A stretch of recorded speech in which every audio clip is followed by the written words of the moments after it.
Bonjour, je suis très contente d'être ici, vraiment. Je suis historienne de l'art, comme on vous l'a dit. Je pense que vous n'avez pas fait beaucoup d'histoire de l'art, et donc ça va peut-être être un petit peu confus, et ça va peut-être vous donner une image de l'histoire de l'art qui est peut-être pas très académique. Disons qu'elle correspond à ma pratique et que je ne sais pas très bien ce que je fais. Mais en tout cas, il y a une chose de sûre, il y a des gens qui disent que je fais de l'anthropologie des images. Qu'est-ce que c'est une anthropologie des images? C'est s'intéresser à l'histoire du visuel, à l'histoire des artefacts visuels. Quand je regarde un paysage, c'est une image de la nature. Quand je regarde une œuvre, qu'elle soit une photographie, une publicité, une boîte de conserve, ou que ce soit la Joconde, c'est un artefact. C'est-à-dire que c'est factus, fait, par l'ars, c'est-à-dire par la main de l'homme. D'accord? Donc je m'occupe du visuel artefactus, je ne sais pas. Je m'occupe des artefacts, et quand on le regarde en tant qu'historien de la culture, ben, on le met dans un contexte culturel. Quand on le regarde comme un historien ou un historien de l'art social, on examine pour quel marché ça a été fait, qui l'a commandé, dans quelles circonstances, est-ce que c'était pour un prince, est-ce que c'était pour, je ne sais pas, la chambre d'un libertin, ça, bah, évidemment, ce n'est pas tout à fait la même chose. Est-ce que c'est pour le marché de l'art? Quand on le fait en historien des formes, on regarde les formes et puis au fond, on se fiche un petit peu de l'époque où ça a été fait, à moins qu'on l'inscrive dans une école. Une école, ça veut dire le baroque, le gothique. Vous voyez ce que je veux dire? Quand on le fait en anthropologue, on sert un petit peu de tout. Et on se dit que l'homme a produit des images à toutes les époques, qu'elles ont correspondu à une nécessité, à une compulsion de la part de l'inventeur, du créateur, de l'artiste, et qu'elles ont répondu peut-être à une efficacité, c'est-à-dire si on s'en souvient ou si elles ont eu du succès, c'est qu'elles correspondaient à des besoins d'une époque. Mais comme on est des hommes depuis longtemps, depuis Homo sapiens, ces besoins qu'on peut éprouver vis-à-vis de l'image, ce qu'on demande à une image, il y a des facteurs qui ont changé, c'est ce qu'on appelle l'anthropologie historique, et puis il y a des facteurs qui n'ont pas changé, et c'est quand je mets le curseur plutôt sur anthropologie que sur histoire. Donc voilà, ce que je vais faire, c'est plutôt au fond de l'anthropologie visuelle, de la part de quelqu'un qui a une formation d'historienne et d'historienne de l'art, tout à fait académique, donc quelque chose d'un petit peu plus englobant. Ça m'a paru plus intéressant pour vous. Et je vais commencer par vous poser une question dont j'ai déjà un certain nombre de réponses. Au premier rang, je vois trois personnes qui ont des lunettes. Au deuxième rang, j'en vois 2. Au troisième rang, j'en vois un certain nombre, puis au quatrième, puis au cinquième, puis au sixième. Et je ne sais pas qui a des lentilles. Alors soyez honnêtes. Qui n'a rien? Ben oui, vous êtes jeune. Qui a quelque chose? Avec des lunettes, des lentilles. Ça fait quand même pas mal de gens. Alors imaginez, j'aimerais bien qu'on baisse la lumière, mais cette lumière, elle vous aide à me voir. Imaginez que vous êtes Vous allez voir, on va retrouver les oiseaux et les poissons. mais si.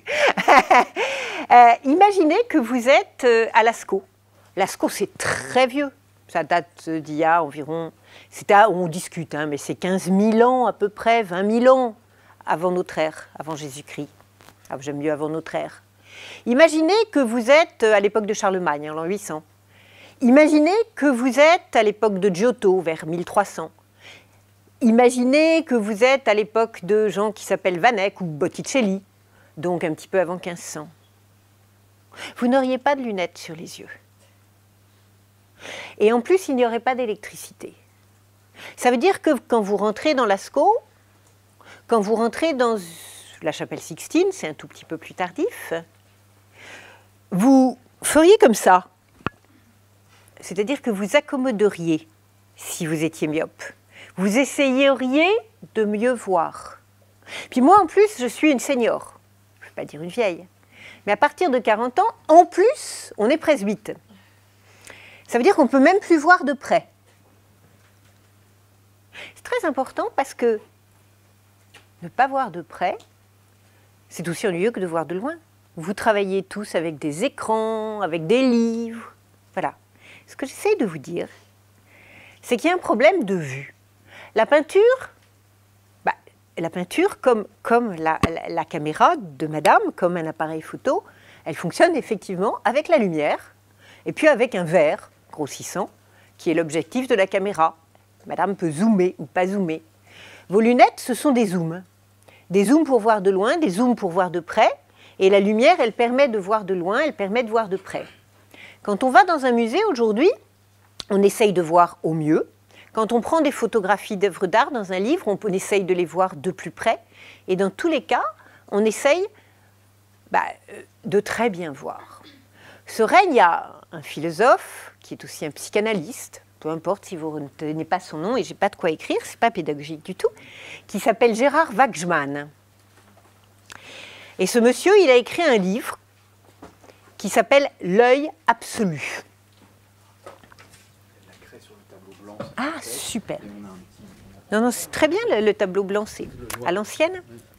Il s'appelle Gérard Wachsmann. Alors, et il explique cette histoire, au fond. Je ne sais même plus si... Oh, c'est pas bien, hein. Je ne sais même plus s'il y a un ou deux N à Gérard Wachsmann. Pardon? Oui, c'est pour ça que le deuxième est petit.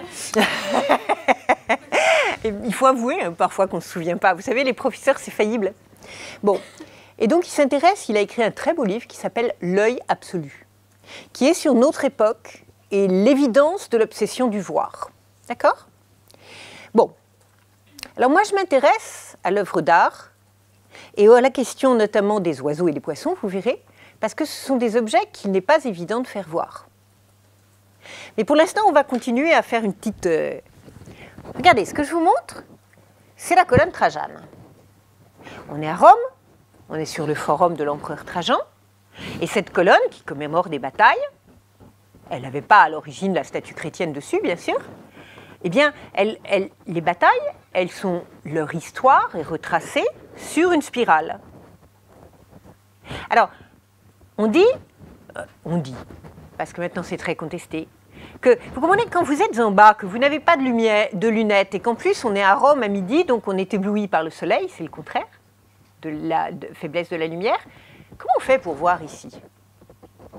Alors, on dit, c'est un peu remis en question, mais on disait, moi j'avais appris quand je faisais de l'histoire antique, l'histoire de l'art antique, que la spirale est de plus en plus grande. Vous voyez? On compense l'effet de recul optique, d'éloignement optique, par un agrandissement des figures. Qu'est-ce que j'essaie de vous montrer par là? Que depuis l'Antiquité, eh bien, les artistes ont pris en considération évidemment cette question du visuel, cette question de « je ne peux pas voir ». Alors, en plus, ce n'est pas tout à fait vrai qu'on le voyait d'en bas, parce que regardez, il ne faut pas toujours noter, en histoire de l'art, en anthropologie du visuel, il faut faire des dessins, beaucoup de dessins. De ce point de vue-là, les ordinateurs, c'est très néfaste. Et vous voyez, on voyait la colonne Trajan, en fait, depuis des bâtiments qui étaient à côté. Donc, c'était plus facile de voir ici quand on était là que quand on était là. Vous comprenez? Il faut essayer de comprendre comment on voyait les images avant. Vous voyez ces reliefs? Mais c'était pareil, quand vous entrez aujourd'hui, ce que je vous montre, c'est une chapelle qui m'est très très chère. Elle se trouve à Padoue, dans le nord de l'Italie, pas très très très loin de Venise, 60 km peut-être, je ne sais plus exactement. Et elle est de Giotto, et on est vers 1300. Eh bien, cette chapelle, quand on la voit, elle est magnifique. Elle a inspiré d'ailleurs, y compris des artistes, Klein, le bleu de Klein, et de très beaux textes de Julia Kristeva, c'est peut-être un nom que vous connaissez, c'est une sémiologue, et d'autres. Sauf qu'aujourd'hui, quand on a découvert quand elle a commencé à intéresser cette chapelle, c'est quand on a commencé vraiment à la voir. Regardez, il n'y a pas quelque chose qui vous gêne dans cette photographie? Il y a un truc bizarre.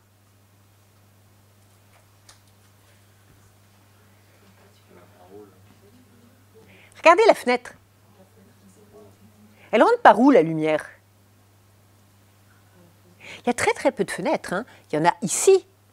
Il y en a une là, il y en a là. Vous voyez? Et puis, il y a celle-là, mais on les a occultées. La photographie, elle a été prise pour que surtout la petite lumière qui rentrait soit occultée. Parce qu'en fait, c'est une lumière totalement artificielle. C'est-à-dire qu'on a mis des projecteurs ici, et puis vous voyez là, il y a une corniche, et en fait, il y a des projecteurs qui sont cachés. C'est-à-dire que cette chapelle, on la voit complètement éclairée électriquement, comme jamais aucun homme, même Giotto, ne l'a vue en 1300. Vous voyez que notre vision des images Elle est très différente. Et alors lui, il imaginait que par un jour de beau soleil, on essayait de voir. Alors, on essayait de voir, et pour cela, vous voyez le détail que je vous montre, il est là. Les peintures, les fresques, une fresque c'est une peinture sur un mur, les fresques les plus détaillées, elles sont en bas. Là où quand même, on peut voir les détails, parce que si vous mettez un détail ici, c'est intéressant, parce qu'il y a des détails ici, mais il est fait pour être vu par Dieu, pas pour vous. C'est bizarre, mais il faut prendre en considération ça. L'invisible dans les œuvres. Cet invisible qui n'est plus invisible, parce qu'aujourd'hui, on prend des photos. Bon, et vous voyez, quand c'est pas beau, qu'est-ce qui peignait mal? Regardez comme c'est pas beau. C'est trop grand, c'est trop noir. Mais non. C'est parce que pour voir d'ici, il fallait grossir les expressions. Vous comprenez? Donc à la fois, aujourd'hui, on voit mieux, mais on voit différemment, parce qu'il aurait été furieux qu'on voit ça comme ça. C'était fait pour souligner des effets visuels de loin. Et jadis, dans une antiquité bien plus ancienne, au 5e siècle avant notre ère, à l'époque de Périclès, à Athènes, vous savez, les temples, ils étaient en couleur. C'était pas juste pour mettre un peu de gaieté dans la vie, hein. Non, c'est parce que, vous voyez cette frise-là, il y avait des histoires qui étaient peintes dessus, mais il fallait, comme dans une bande dessinée, qu'on voit le début et la fin. Donc, les colorations permettaient de mettre en évidence ce que l'on voulait qu'on voit. Vous voyez là, les personnages, ce sont des reconstitutions. Donc, la coloration, elle permettait de montrer des détails. Alors, vous savez, cette question de l'invisible, elle est passionnante pour les peintres. Parce que leur métier, c'est de voir, et de faire voir, et peut-être de voir mieux que les autres. Par exemple, pendant très longtemps, on a peint ce qu'on appelle le galop volant du cheval. Vous voyez, on se rapproche des animaux. Je viens de finir un bouquin sur les animaux. C'est pour ça que j'ai proposé les poissons et les petits et les oiseaux, c'est-à-dire le sujet le plus absurde qui soit. Et c'est comme ça que ça m'amusait. Alors, les chevaux. Ça, c'est une peinture de Géricault. Donc, nous sommes dans la première moitié du 19e siècle, à une époque où le cheval change de statut. Le cheval, c'était la bête de la guerre, du triomphe militaire, du transport. 19e siècle, va naître le train, puis l'automobile, le cheval et le transport, ça va être, c'est presque la fin, pas tout à fait. Et puis vont naître les tanks, bon. Et de toute façon, la guerre est après Napoléon. Il y a un temps de repos, je dirais, en Europe. Le cheval devient une bête de sport. Le sport naît au 19e. Le sport naît quand les gens, voilà, vous êtes tous assis, vous êtes tous des urbains, vous êtes tous des citadins, vous êtes tous des cols blancs. Finalement, pour l'instant, vous êtes des cols blancs. Donc votre corps, il a besoin de bouger. Et donc quand on n'est pas épuisé par un travail manuel, on a besoin de bouger et donc de faire du sport. Donc le sport naît au 19e avec l'histoire de la ville. Et donc les chevaux deviennent des bêtes de sport. Et vous voyez, cette peinture, elle s'appelle le Derby d'Epsom. Epsom, c'est une ville anglaise, et le Derby sont les premières courses de chevaux. C'est le mot anglais pour course de chevaux. Eh bien, il a représenté tous les chevaux. Ce sont des chevaux anglais de pure race, magnifiques, en train de voler. Des images comme ça de galop volant avec les 4 jambes, on ne dit pas les pattes pour un cheval, les 4 jambes en l'air. Oh, ça fait très longtemps. On a une sculpture que j'aime beaucoup, je n'ai pas eu le temps de vous la montrer, mais chinoise, très très ancienne, retrouvée dans une tombe. On a un magnifique tout petit jockey sur un cheval étrusque en bronze. Sauf que, si vous regardez un cheval, vous êtes sûr qu'il galope comme ça? Qui est-ce qui va voter? Il y a peut-être qui est-ce qui pratique l'équitation? Alors vous savez, donc vous n'avez pas le droit de le dire. Mais les autres, qui est-ce qui vote pour que les 4 jambes soient en l'air? Et qui est-ce qui vote pour qu'il y ait toujours une jambe au sol? Allez, une jambe au sol. Les 4 jambes en l'air. Ça dépend à quel moment de la course. Au galop. Est-ce qu'il y a un moment où le cheval a les 4 jambes en l'air? À un moment, oui, mais il est très court le moment. C'est possible. Mais donc, vous votez pour les 4 jambes en l'air. et ceux qui pratiquent, celles et ceux qui pratiquent l'équitation, vous en pensez quoi? Il existe un moment, un film où ils ont les 4 jambes en l'air. Eh bien ça, vous savez, au 19e siècle, qu'est-ce qu'on en a discuté? Est-ce que Ce genre de représentation était fantastique. L'œil n'est pas capable de voir. Est-ce que, eh ben, il y a un petit malin qui s'appelle... C'est pas un petit malin, ce sont des recherches extrêmement importantes. Et le monsieur s'appelle Muybridge. J'ai jamais su épeler, excusez-moi. Il s'appelle Muybridge, qui est l'inventeur, avec un autre monsieur qui s'appelle Marais, peu importe, de la chronophotographie. C'est les premiers appareils, mais ils sont mis en batterie. C'est-à-dire vous avez une batterie d'appareils, ou alors vous avez un disque qui tourne très vite, peu importe, et on photographie le cheval, vous voyez, devant, c'est très scientifique comme procédé, devant une feuille de papier graphique, si vous voulez. Et alors là, vous le voyez, ah mince, j'ai pas pris la bonne. Mais on va faire autre chose. Et ça, c'était juste pour me souvenir de vous montrer le film.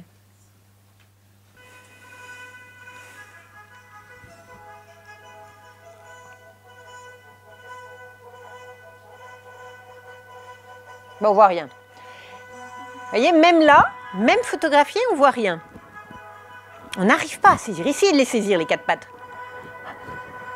Vous voyez, l'œil ne voit pas. C'est terrible.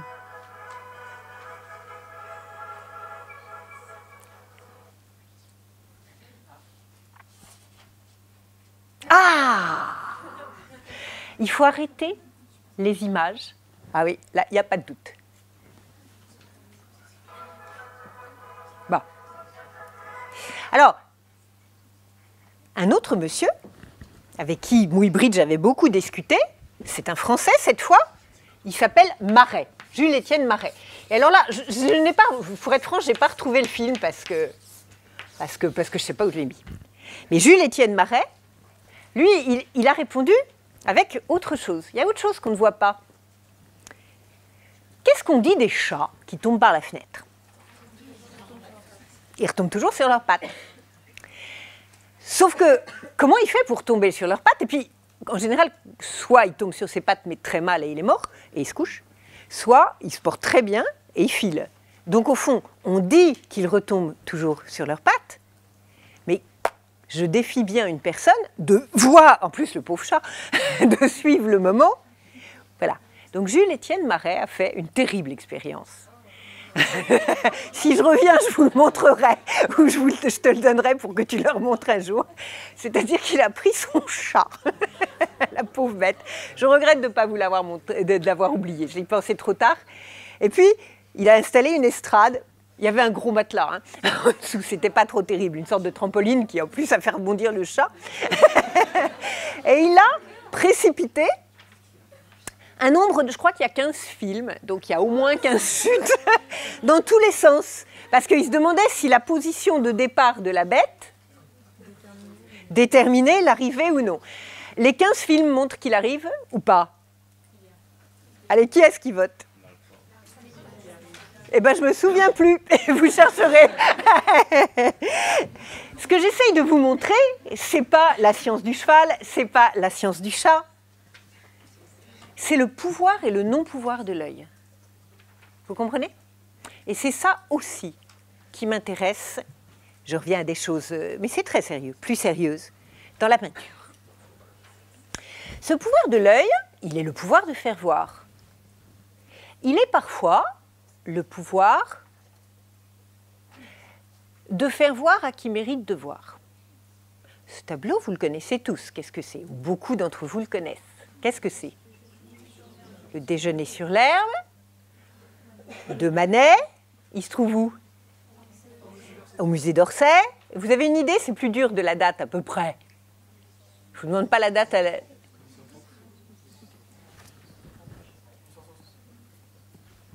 63. J'ai vérifié juste avant de venir. Mais en effet, les années 60, je m'en souvenais. Hein. D'accord? C'est les années 60. Je vous ai promis des animaux. Cherchez les animaux. Allez, qui est-ce qui voit les animaux? Bien.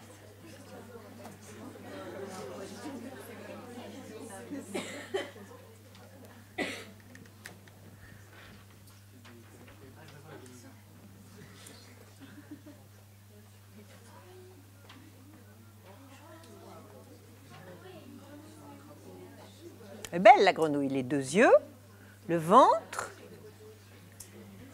C'est bien. Vous l'aviez tous vu, on vous l'avait dit. Qui est... Hein? Chapeau. J'ai raté mon coup. Mais c'est très, très, très bien. Comme je veux ménager mes effets, il y a un autre animal qui, en général, est plus visible. La grenouille, il y a très peu de gens qui la voient. Bien. Très bien. Alors, évidemment, l'oiseau, il ne devrait pas... Ma peinture ne devrait pas être jaune. Et l'oiseau, il est là. Il est rouge. Vous voyez? Il est là. Vous voyez l'oiseau? C'est fascinant parce que, enfin pour moi c'est captivant. J'aime pas le mot fascinant, c'est une facilité, il ne faut pas l'utiliser. Ce qu'il y a d'intéressant, c'est que, évidemment, on est attiré par ce que tout le monde a commenté, je ne vais pas le commenter là maintenant, par ce groupe, la femme nue, les hommes habillés, cette femme qui vous regarde, l'autre femme derrière. On est attiré par la magnifique, admirable, nature morte, magnifique nature morte, qui en plus est une nature morte un peu singulière parce qu'elle suppose tout un déshabillage. Regardez, elle a enlevé son chapeau en dernier. Non mais, vous comprenez ce que ça veut dire? Si le chapeau est posé sur la robe, il y a eu un moment quand même un peu délicat. Donc c'est intéressant dans quel ordre un peintre représente les choses, parce que ça veut dire des choses hors champ temporel en l'occurrence. Mais ça veut dire aussi, vous savez qui m'a montré, alors c'est pour ça que je suis bluffée que vous l'ayez vu, qui m'a montré la grenouille? Un ami peintre, il y a 10 ans maintenant, mais ça faisait 20 ans que je n'avais pas vu la grenouille. Il y a des choses que les peintres peignent en quelque sorte pour plusieurs degrés. Il y a des choses qui ne sont pas cachées, mais qui se méritent. Si on fait le Louvre en 3 heures, on ne verra pas la grenouille ou Orsay. Si on passe 3 heures, si on copie, si on se passionne pour, alors ça se mérite. Ce que je suis en train de faire, c'est au fond un éloge de la peinture et du temps, de la nécessité de prendre son temps et d'un regard actif. Parce que si vous ne regardez qu'une partie, regardez, il y a d'autres choses. Dès lors, quand on a vu la grenouille, on commence à voir la nature morte et le sens, mais on voit aussi, c'est quand même très singulier, cette main si proche de la femme en blanc, de la chair en blanc. C'est très, non pas coquin, mais singulier, cette main qui a peut-être encore des gants près de cette chair très nue. Bon. Alors, ce qu'on voit, ce qu'on ne voit pas, ce qu'on montre, ce qu'on dissimule. J'en viens aux oiseaux, donc, vous comprenez. Pourquoi les oiseaux m'ont intéressée? Je suis incapable de distinguer un rouge-gorge d'un merle et un merle d'une hirondelle. Hein, je ne suis vraiment pas vétérinaire et ce n'est pas ça qui m'intéresse. Ce qui m'intéresse, c'est que les peintres non plus ne sont pas des vétérinaires. Les peintres, ce sont des regardeurs. Et il y a des sujets plus ou moins difficiles à peindre ou ici à sculpter. Quand on prend un sujet très ancien, vous savez, la peinture médiévale, elle est une peinture religieuse. Quand on regarde la peinture religieuse, eh bien, l'un des sujets phares, c'est la création des animaux. Et dans la création des animaux, qu'est-ce qui manque comme type d'animaux? Regardez, là, c'est une plaque en ivoire carolingienne, elle est grande comme ça. Hein. Et quels sont les types d'animaux qui manquent? Il y a des animaux fabuleux. Hein. Ben oui, les poissons, et puis les oiseaux. Pourquoi il n'y a pas les oiseaux et pourquoi il n'y a pas les poissons?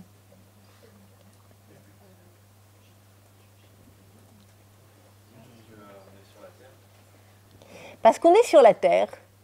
Ouais, mais en même temps, la création des animaux, ça pourrait marcher. Parce qu'en effet, il y a un jour où où Dieu aurait créé les mammifères, et un jour, mais ça ne marche pas tout le temps. Regardez, voilà une création, donc vous avez raison, là, cette fois, je ne sais plus quel jour d'ailleurs. Il crée le peuple des eaux et le peuple du ciel. On est un petit peu plus tard, hein. On est à Ravenne, non, on n'est pas à Ravenne, excusez-moi, on est à Palerme, j'ai dit une bêtise, et on est vers 1100, peu importe.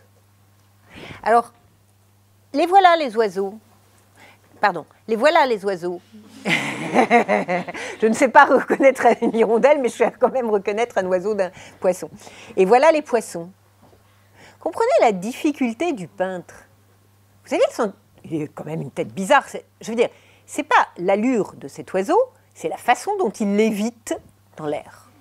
Franchement, il a beaucoup de mal, non pas à peindre un oiseau,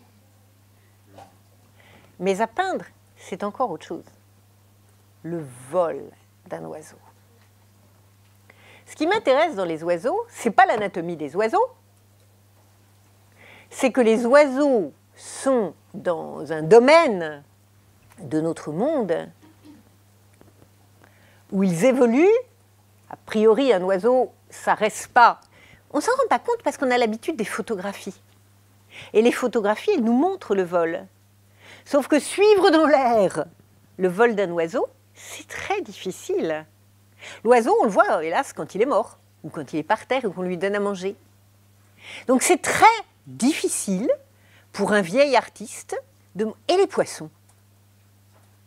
Où est-ce que vous voyez les poissons aujourd'hui? J'ai entendu au marché. Allez, mais c'est bien, allez-y. Comment vous les voyez quand ils sont au marché? Morts. Parfois vivants. Quand est-ce qu'on les voit vivants au marché? Dans les aquariums. Ouais. Et les aquariums, ça existe depuis quand? Ah, vous vous êtes posé la question, les aquariums? Un aquarium, c'est fraîche, hein. Enfin, elle date maintenant d'il y a quelques années, puisque quand j'ai commencé ce bouquin, les aquariums, c'est très compliqué comme invention. Plus l'aquarium est grand, si vous prenez votre verre d'eau et que vous y mettez un mini poisson rouge, ça va. Mais si vous avez plusieurs poissons et un peu grands, il faut un grand aquarium. Et logiquement, il faut de l'eau pour un poisson, sinon ça ne vous sert pas à grand-chose. Et la pression de l'eau sur le verre fait qu'il faut un verre très solide. Donc il faut savoir faire du verre solide. Ensuite, vos verres, il faut associer 5 parois. Et sans que ça fuit, sinon les pauvres bêtes. Et c'est pas facile de coller du verre ensemble. Donc il faut un type de colle à verre qui s'invente très rarement. Ensuite, vous mettez votre eau. Seulement, votre eau, elle ne se renouvelle pas. Vous n'allez pas vider tous les jours votre eau si vous avez un grand aquarium pour remettre de l'eau. Allez à Monte-Carlo, vous n'allez pas changer tous les jours l'eau de vos aquariums. Donc il faut qu'il y ait un phénomène qui est celui des algues qui produisent de l'oxygène, pas d'algues, d'une végétation adéquate, j'ai rien compris, mais pour produire de l'oxygène, vous comprenez? Donc, il faut une science du verre, une science de la colle et une compréhension du système de l'oxygénation de l'eau. Eh bien, les premiers aquariums datent du milieu du 19e siècle. Ça veut dire que, avant 1850, je crois que c'est l'Expo de Londres, les premiers aquariums. Avant, dans Zola, vous vous souvenez pas, je crois que c'est dans la Curée, ça commence dans une immense verrière, les grandes serres, tout ça, c'est l'industrie du verre du 19e siècle. Bon, avant la naissance de l'aquarium, les peintres ne peuvent pas voir les poissons. Ils les voient morts chez le poissonnier, ou bien ils les voient dans les filets des pêcheurs. Donc ça veut dire que si vous habitez la côte et un village de pêcheurs, mais vous savez, il est rare que les grands chantiers de peinture soient situés juste à côté du port. Donc grosso modo, vous n'avez pas les moyens de voir. C'est quand même abyssal parce que notre mode de vue, notre mode de compréhension du réel, on n'y pense pas du tout. Mais il est ultra moderne. On n'a rien à voir anthropologiquement avec la façon dont on voyait avant. Et encore, on sait notre visage tout simplement, parce qu'on a des miroirs. Mais les grands miroirs, sauf à Versailles, pourquoi est-ce que la galerie de Versailles et la galerie des glaces, elle a une telle importance? C'est que c'est la première fois au monde qu'une société se voit ensemble en pied. Vous comprenez? Avant, on a des tout petits miroirs, comme ça. On a d'un peu plus grands miroirs si on est très très riche. Mais sinon, quand on se voit, on fait comme ça. Et encore, ça suppose qu'on soit assez riche. On ne se connaît pas. Comprenez comment ça, ce genre de choses, ça change? Je continue. La peinture que je vous montre on avance un petit peu dans le temps, elle est allemande et elle date du XIVe siècle.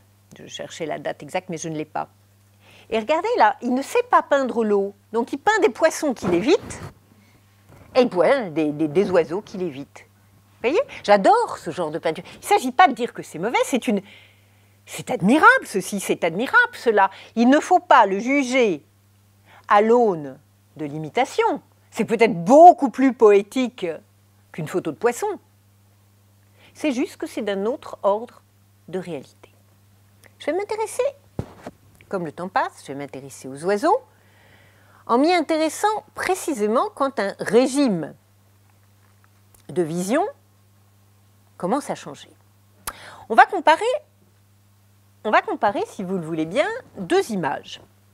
On va comparer, par exemple, celle-ci. Ça, c'est vous voyez, une peinture de la Renaissance italienne qui est de forme ronde. On appelle ça un tondo, T-O-N-D-O. C'était souvent, vous voyez, ça représente une adoration des mages. Les mages sont là, vous voyez. Le vieux, regardez, regardez, regardez. Le vieux, celui d'âge moyen, et le jeune, les trois mages qui sont régulièrement des trois âges de la vie, le vieux, le moyen, le jeune, qui apportent leur cadeau à l'enfant Jésus. Ce type de peinture circulaire, de tondo, on l'offrait aux dames à l'accouchement. C'est ce qu'on appelle des plateaux d'accouchement. D'accord? C'est un magnifique plateau d'accouchement. Alors évidemment, celui qui l'a commandé, pour sa dame, pour sa femme, devait avoir beaucoup d'argent. C'était probablement Pierre le Goutteux de Médicis, c'est-à-dire l'héritier de la ville de Médicis. On n'est pas encore dans le duché, mais c'est un très très grand monsieur. Donc, il imagine une vie princière avec, voilà, ils viennent de très loin, il y a des personnages exotiques, il y a des bêtes exotiques, puis il y a tout un mode de vie. Regardez, à côté de ce roi, un peu âgé, Pierre le Goutteux, ça doit être lui. Ce monsieur tient un oiseau sur son gant, j'ai trop grossi, et cet oiseau a un petit capuchon rouge. C'est un faucon pour la chasse aux faucons.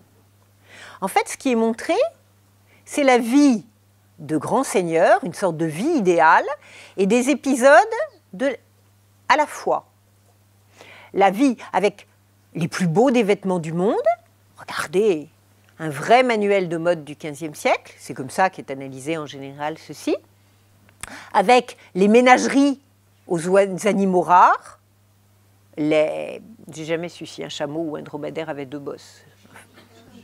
Bon, alors c'est un chameau, et avec un paon et ses ocelles. Et puis, il y a la vie de la chasse. Regardez, les oiseaux, ils sont bien là. Et à la fois, on y croit magnifiquement et on n'y croit pas. Ce que vous voyez, vous ne pouvez le voir dans la réalité. Je mets au défi quiconque, sans jumelles, sans lunettes, de voir cette scène. Cette scène, elle est représentée dans les manuels de chasse. Vous voyez? Inversée là. C'est celle-ci. Lorsque le vautour, lorsque le faucon, monté à l'aplomb de sa proie, qui peut être un héron, qui peut être une cigogne, se laisse tomber, bec tendu, pour assommer, dans le meilleur des cas, sa proie, celle-ci, qui, boum, dégringole et est récupérée par les chiens. Donc ce que vous voyez ici, c'est une scène invisible, idéale, reconstituée d'après des dessins eux-mêmes de caractère idéal de chasse. Or ça, vous le trouvez très régulièrement dans les peintures du temps. Vous voyez, une fois qu'on a fait tomber, le faucon est sur sa proie. On le retrouve aussi dans une très belle peinture de Vittore Carpaccio. Et regardez, le vautour au-dessus du héron. Sauf que ça, personne ne peut le voir. C'est juste imaginaire. Alors, ce qui m'intéresse, c'est que il y a, dans le Nord, là ce que je vous ai montré, ce sont des images principalement italiennes. Dans le nord de l'Europe, il y a une autre manière de faire. Quand je vous ai montré Giotto, je vous ai montré des grandes peintures murales. Dans le nord, il fait froid. Il n'y a pas de peinture murale parce que les murs sont trop humides et la peinture s'abîmerait. Non, on travaille au chaud et à la petite taille. On travaille avec des enluminures. On travaille avec des petits panneaux. Ça mesure ça à peu près, hein, 70 cm de haut. Très finement, et quand on a plusieurs panneaux, on les associe pour faire une plus grande peinture. Et puis, comme on est méticuleux, on travaille, les copistes ont été les premiers, dans les ateliers d'enlumineurs, à utiliser des bérils, des pierres à lire. Ces pierres grossissantes, ces loupes. Et les peintres qui ont été formés dans les ateliers d'enlumineurs, à partir du XIVe siècle, vous voyez tous ces gens, 1418 ici, Luca Leleid, qui portent des lunettes pour voir de près, ces gens-là, ils ont appris à se servir de lunettes pour voir de près. Le monsieur sur lequel je voudrais passer un tout petit peu de temps, vous connaissez, ou certains, je ne sais pas si vous voyez bien ce tableau tel qu'il est placé, il s'appelle Van Eyck. Jan Van Eyck. C'est le nom de sa ville, hein. Jan Van Eyck vit, allez, on ne va pas faire exactement à l'année près, mais grosso modo, il travaille entre 1410 et 1430. On est au début du XVe siècle, d'accord? On est dans les années 1400 et plutôt au début des années 1400. Vous voyez, le monsieur, c'est le même, c'est ce monsieur-là qui peint, par exemple, un monsieur qui s'appelle le chanoine van der Paele, c'est le détail d'une peinture, qui tient à la main un livre et qui tient des lunettes. Des lunettes de presbyte, il est vieux, il avait besoin de ces lunettes pour lire, et puis il les enlève parce qu'il est en train de prier.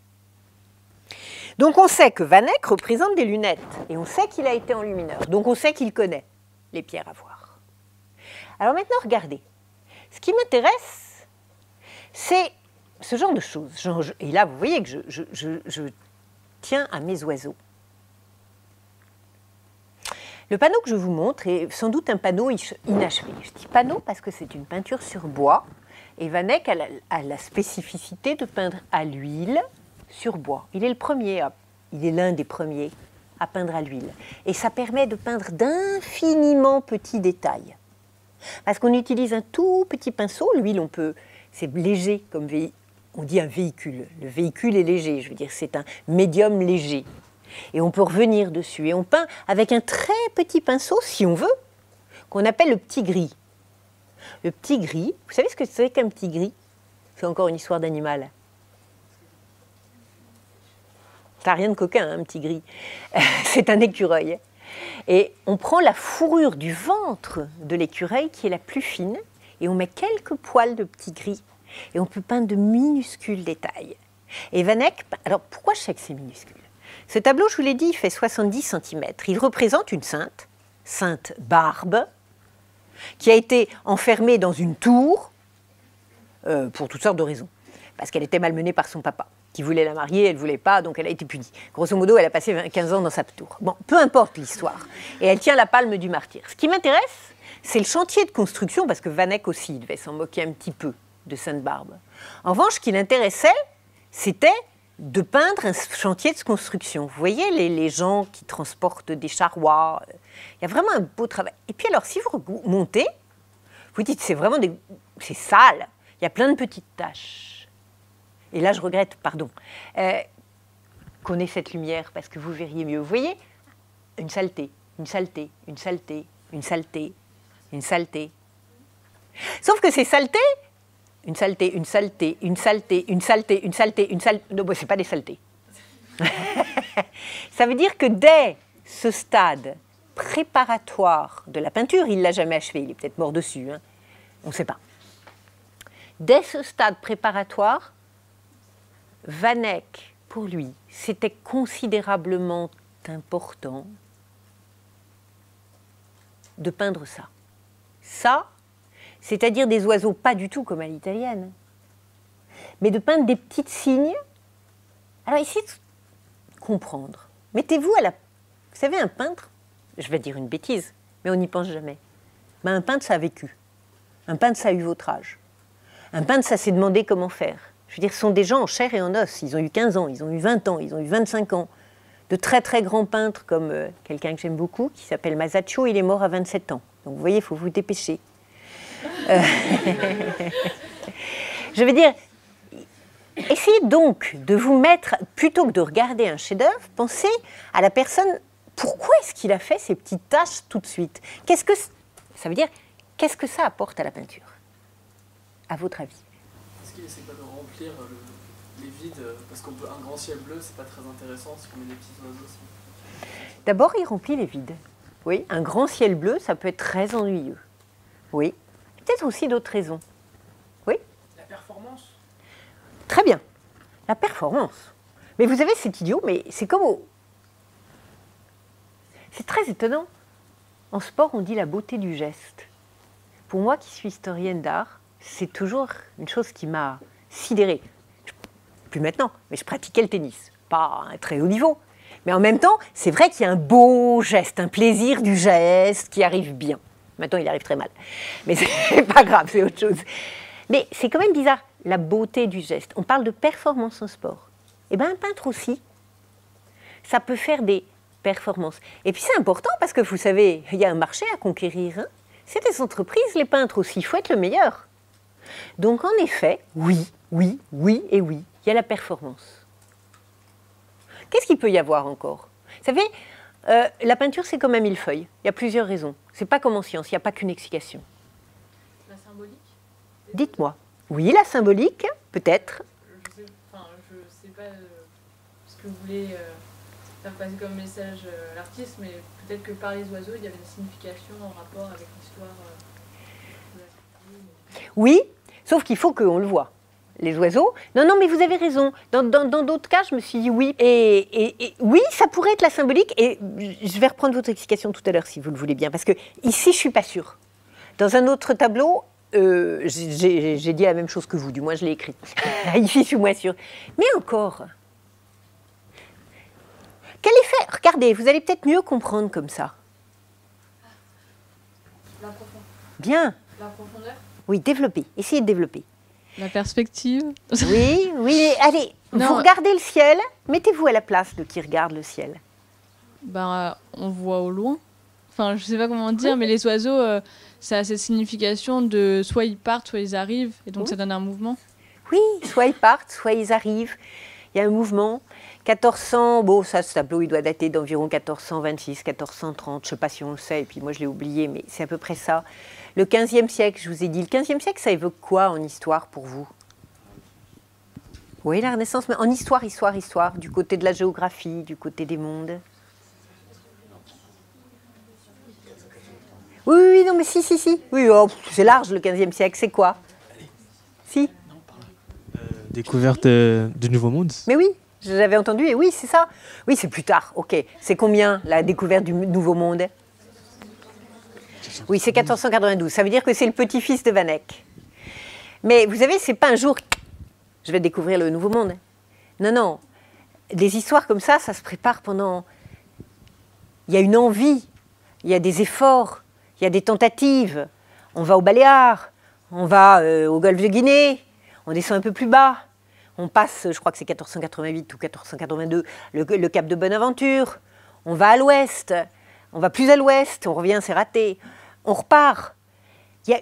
On fait aussi des voyages en Europe. Il y a des routes commerciales. On bouge, on va loin. C'est-à-dire que le XVe siècle, d'abord parce qu'il y a, c'est pas tout à fait vrai pour Van Eyck, mais il y a une sorte de paix qui commence à s'instaurer. Il y a des commerces. On va de plus en plus loin.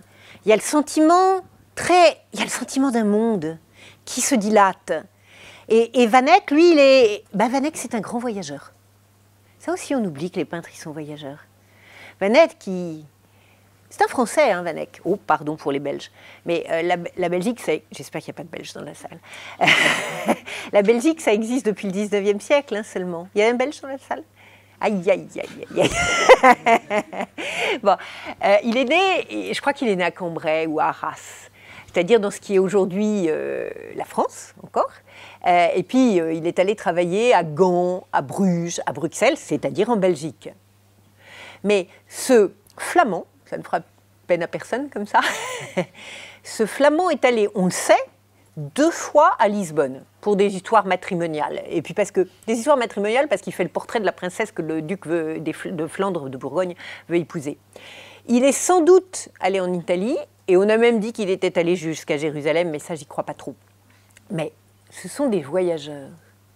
Et ce qu'il veut donner, en effet, c'était très bien. C'est l'épaisseur du monde, c'est la dilatation du monde. Je suis dans ma petite chambre, là, et c'est si vaste le monde. Vous voyez, quand je regarde cette lune, vous voyez la lune? La voyez? Vers laquelle partent, loin. Ben, je pense à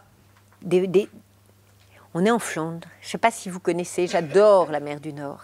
Et quand je suis sur une plage, sur la mer du Nord, et que je regarde la lune, ben, je vois très souvent des oiseaux qui s'en vont, si c'est l'automne, qui migrent, qui vont loin, loin, loin vers l'Afrique, ou qui reviennent d'Afrique. Et je suis là, et je sais qu'ils vont ou qu'ils viennent d'eux, là. Et c'est à la fois l'ici et l'ailleurs. Et dans un tout petit bout de peinture, je montre l'ici et l'ailleurs. Je montre ce que Pascal, au XVIIe siècle, appellera les 2 infinis, si vous voulez. L'infiniment loin et l'infiniment près de la situation où je suis. J'aimerais montrer mieux encore. Voici une page d'enluminure ou de miniature. On peut dire les 2 mots. Enluminure, ça veut dire mettre en lumière. La miniature, c'est parce que ces mises en lumière sont toujours petites. Donc c'est les 2 mêmes mots pour dire une peinture sur... C'est pas du papier, hein, c'est du parchemin à cette époque-là. C'est-à-dire, c'est de la peau de veau, hein, bien tannée, bien cassante si elle devient trop sèche. Nous sommes sans doute vers 1410-1416. Van Eyck est jeune, c'est l'auteur de cette peinture. Hein. Il représente en haut, dans l'image centrale, la naissance de la Vierge. C'est une chambre d'accouchement. Voilà. Il représente aussi parce que parfois, vous savez, c'est un bréviaire. Un bréviaire, c'est un livre de prière. Et on demande aux gens du temps d'ouvrir souvent leur livre de prière. Et parfois, ils s'ennuient un petit peu. Donc, eh bien, le peintre le sait. Et il représente des petits éléments qui lui permettent au regard de s'amuser. Par exemple, ce chat, que je ne peux pas grossir davantage. Ce chat oh, il a bu son lait. Vous voyez là, l'écuelle de lait? Il est tellement content, il rondine, il s'étire, alors que le chien, lui, ronge son os bêtement. Je vous parie qu'il préférait les chats aux chiens. En dessous, il y a Dieu le Père. Vous voyez? Il est dans sa petite lettrine, dans sa petite initiale, et il expédie la colombe. La colombe, c'est le Saint-Esprit. Sur un rayon d'or, vers Jésus, qui est baptisé par Saint Jean-Baptiste. Pour nous, c'est des vieilles lunes, ces histoires. Pour Van Eyck, c'était une commande essentielle. Voilà, il fallait qu'il fasse un baptême de Jésus. Ok. Je ne suis pas sûre que le baptême l'ait passionné, je suis certaine que le paysage l'a passionné. Et que peindre ce paysage, en tout petit, fait partie de la performance, de la prouesse, pour reprendre le terme de votre camarade. Ce que je veux bien que vous compreniez, c'est que je suis en train de trahir Van Eyck en projetant cette page à cette taille-là. C'est la taille de votre carnet dans laquelle est peinte cette image. C'est une feuille, je crois qu'on dit A4. Si ça, c'est une feuille A4, ça veut dire, je n'ai plus exactement les dimensions, mais je veux que vous les preniez en compte. Ça veut dire que ça fait à peu près 15 cm. Donc ça fait à peu près 12 cm, de là à là. Donc ça, on a un rectangle de 12 cm sur quoi? 4 cm? À peu près. On est dans cet ordre-là. 12 cm sur 4 cm, c'est ça, quoi. Hein? Ce que vous voyez, là, que je vous présente en grand, c'est comme ça. Alors, là-dedans, est-ce que c'est ça qui a intéressé Van Eyck? Ou est-ce que c'est ça? Regardez. Il y a un lac. Dans le lac, il a peint. Oh, j'adore ça. Ça, c'est un livre précédent que j'avais fait. Je trouve merveilleux de prendre des tout petits détails ridicules Van Eyck est le peintre des ronds dans l'eau. Voilà. Il a peint les ronds dans l'eau. Et les peintures de Van Eyck, on les reconnaît comme une signature formelle, parce qu'il peint des ronds dans l'eau. C'est-à-dire que, oh, vous avez déjà fait ça, j'espère. Moi, je n'y arrive pas du tout. Ça fait plouf. Mais même si ça fait plouf, vous avez des ronds. Vous savez, envoyer pour des ricochets des galets. Ben voilà. Ce que vous avez, c'est un galet qui n'a pas fait de ricochet et qui a fait plouf. Et vous avez ce rond. Ce qui l'a passionné aussi, c'est cet effet de miroir. Peut-être aussi quelques canards. Il a peint très très très loin un moulin, un autre moulin. Alors, ce que je voudrais que vous compreniez, c'est que si de là à là, ça fait 4 cm, mon rond dans l'eau, il fait quoi? On va revenir à la taille. À votre avis, quel est le diamètre du rond dans l'eau? 4 mm? Allez, on va être très optimiste. Mettons 6. 7? Qui dit mieux? Pas beaucoup mieux.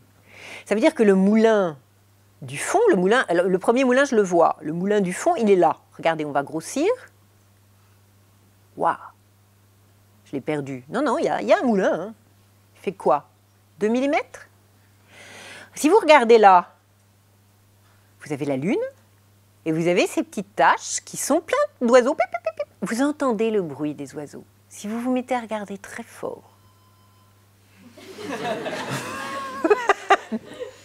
Bon, c'est raté. Ça, c'est la modernité, que voulez-vous? Vous entendez les piaillements des oiseaux. Vous voyez? C'est-à-dire passer de l'ordre du vu, je suis sérieuse, à l'ordre de l'auditif. Il y a des peintres qui vous font sentir des choses, qui passent de l'ordre de visuel à l'olfactif. Il y a des peintres, dans la peinture érotique notamment, qui vous font sentir des choses. On parle de tactilité ou, si vous voulez être très savant et un petit peu prétentieux, de pouvoir haptique. H-A-P-T-I-Q-U-E. Les pouvoirs haptiques. Ben là, il y a des pouvoirs auditifs. On entend le silence et le calme de ce soir et on entend au loin les oiseaux. Mais si vous revenez à ces oiseaux, ils font quelle taille? 1 mm? Ça veut dire que, d'accord, il y a le petit gris, c'est pas de l'huile en plus là. Vous savez comment on fait? On peint sur parchemin? Avec quoi? À votre avis? Non, c'est pas une plume. Je parle que c'est un pinceau. Est-ce que ça grifferait? Vous pourriez pas, avec la plume, vous pourriez pas remplir. Regardez, mademoiselle. Vous pourriez pas remplir le verre à la plume. Il faut bien un pinceau, vous comprenez? Non, non, mais c'est un pinceau, il n'y a pas de doute. Mais avec quoi? C'est pas de l'huile. Eh bien non, c'est pas de l'aquarelle. Parce que sur le parchemin, que l'on traite et qui devient un peu huilé, ça glisserait. Avec de l'omelette, figurez-vous. Oui, oui, avec des œufs. Pardon, j'aurais dû me taire et vous donner d'abord la parole. Mais oui. Non, non, mais c'est bien. Avec un drôle de mélange. Alors, c'est pas, parfois, on utilise un petit peu de colle de poisson. Vous voyez, je reviens aux poissons. Et je reviens aux oiseaux, puisque je vous parle d'eux. C'est-à-dire qu'on met du jaune d'œuf pour que ce soit un peu... Vous pouvez essayer chez vous. Hein. On met du jaune d'œuf pour que ce soit lié. Et puis quand vous voulez que ça brille, vous mettez plutôt de l'albumine, c'est-à-dire du blanc d'œuf. La cuisine des peintres. C'est extraordinaire quand on lit les traités du XVe siècle. Ils parlent je pense au traité de la peinture d'un monsieur qui s'appelait Cennino Cennini. Il y avait plein de haine là-dedans. Et ce monsieur, il parle en demi-cupule de noisettes. Je trouve ça merveilleux. Il dit, vous prendrez une demi-cupule de noisettes de ceci, mais une demi-cupule de noix pour cela. Vous voyez, c'est ça, la mesure de ces peintures-là. C'est vraiment de la cuisine, avec des ingrédients biologiques, si vous voulez, végétaux, le parchemin, c'est-à-dire le parchemin, donc la peau des mammifères, la colle de poisson, l'œuf. Vous voyez ce que je... Alors, on va continuer. Nous sommes ici, toujours chez Van Eyck. Je peux aller jusqu'à 18h, c'est ça? Ben non, parce que c'est mieux si on cause un peu, peut-être. Enfin, je sais pas. Van Eyck, Agneau mystique. le même Van Eyck a fait un grand retable qu'on appelle le retable de l'agneau mystique. Vous êtes allé le voir? Il y a une personne belge ici. Ah, bah il faut. Vous devriez faire un voyage de classe. Vous en faites, je suppose. Quelle direction? Quelle direction? Alors, vous penserez à moi devant l'agneau mystique, voulez-vous? Bon. Ce que je vous montre là, c'est tout petit. Si vous le voyez en vrai, c'est à Gand, dans la basilique Saint-Bavon, dans l'église Saint-Bavon, pardon. C'était d'ailleurs dans une autre église de Gand à l'origine, mais ça n'importe pas. C'est plus haut que ce mur. Et c'est presque, pas tout à fait, aussi grand que ce mur. C'est pas aussi large que ce mur. Mais vous voyez, cette fois, on est dans une grande peinture. Sauf que c'est pas une grande peinture parce que, à chaque fois, j'exagère, je perds les dimensions. C'est pas, ça doit être à peu près de la hauteur de ce mur. C'est fait par plein de petits panneaux. Vous voyez? Et si on l'ouvre, c'est un retable. C'est-à-dire que c'est fait de panneaux qu'on peut ouvrir, un polyptyque, ou fermer. Là, vous le voyez déployé, ouvert. Mais on peut, pendant toute une partie de la semaine, le voici ouvert, j'ai pas de chance,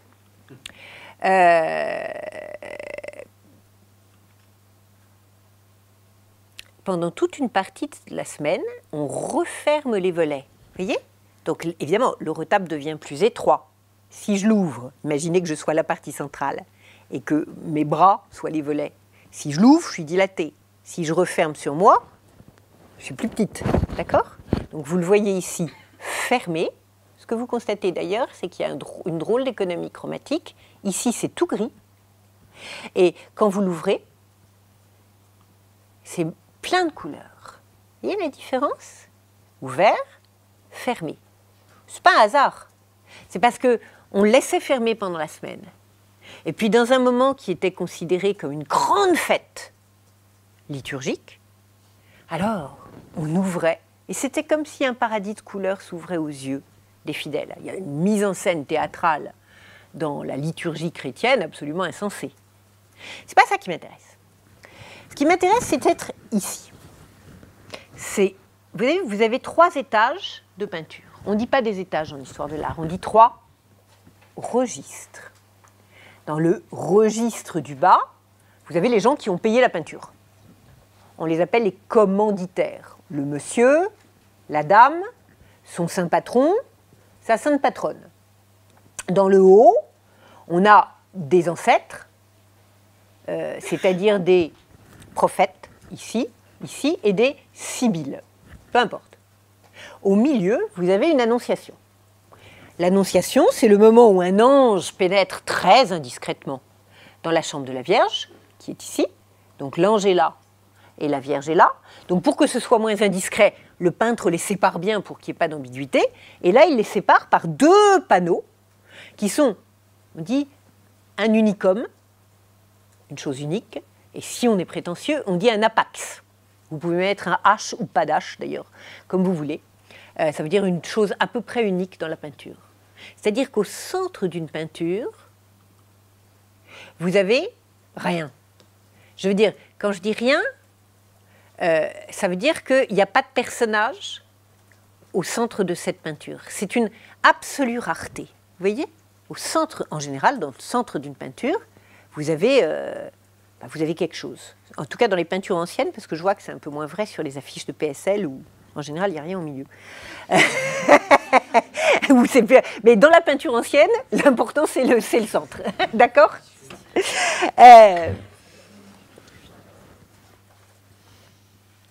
Dans ce rien, vous avez la maison de la Vierge. C'est assez amusant parce qu'on présume avec beaucoup de probabilité que cette maison de la Vierge, c'est en fait l'atelier de Van Eyck. C'est-à-dire que là, vous entrez chez Van Eyck. Un peintre, ça a besoin de se laver les mains. Donc vous avez ici un lavabo. Le regard bute sur un mur, ça a une fonction plus sacrée, bien sûr, la pureté des ablutions qu'on retrouve dans toutes sortes de religions. Hein. Mais le mur... Et puis là, on a sans doute la vue depuis la fenêtre de l'atelier de Van Eyck. Cette vue, on va la voir. Vous voyez, elle est là. Donc le panneau, il est, je ne sais pas, à peu près de cette taille-là. Hein. J'oublie à chaque fois, vous y penserez et vous vous direz non, elle n'avait pas raison. Mais c'est à peu près ça, d'accord? Alors si vous le voulez bien, on va regarder ce panneau. Mais on ne va pas le regarder comme ça, on va le regarder par Internet, puis c'est pour ça que j'avais besoin d'Internet, en tapant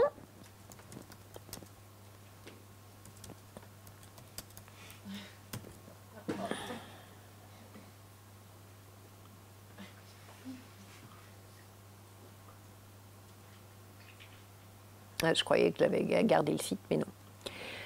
Alors, on recommence. Closer to Van Eyck.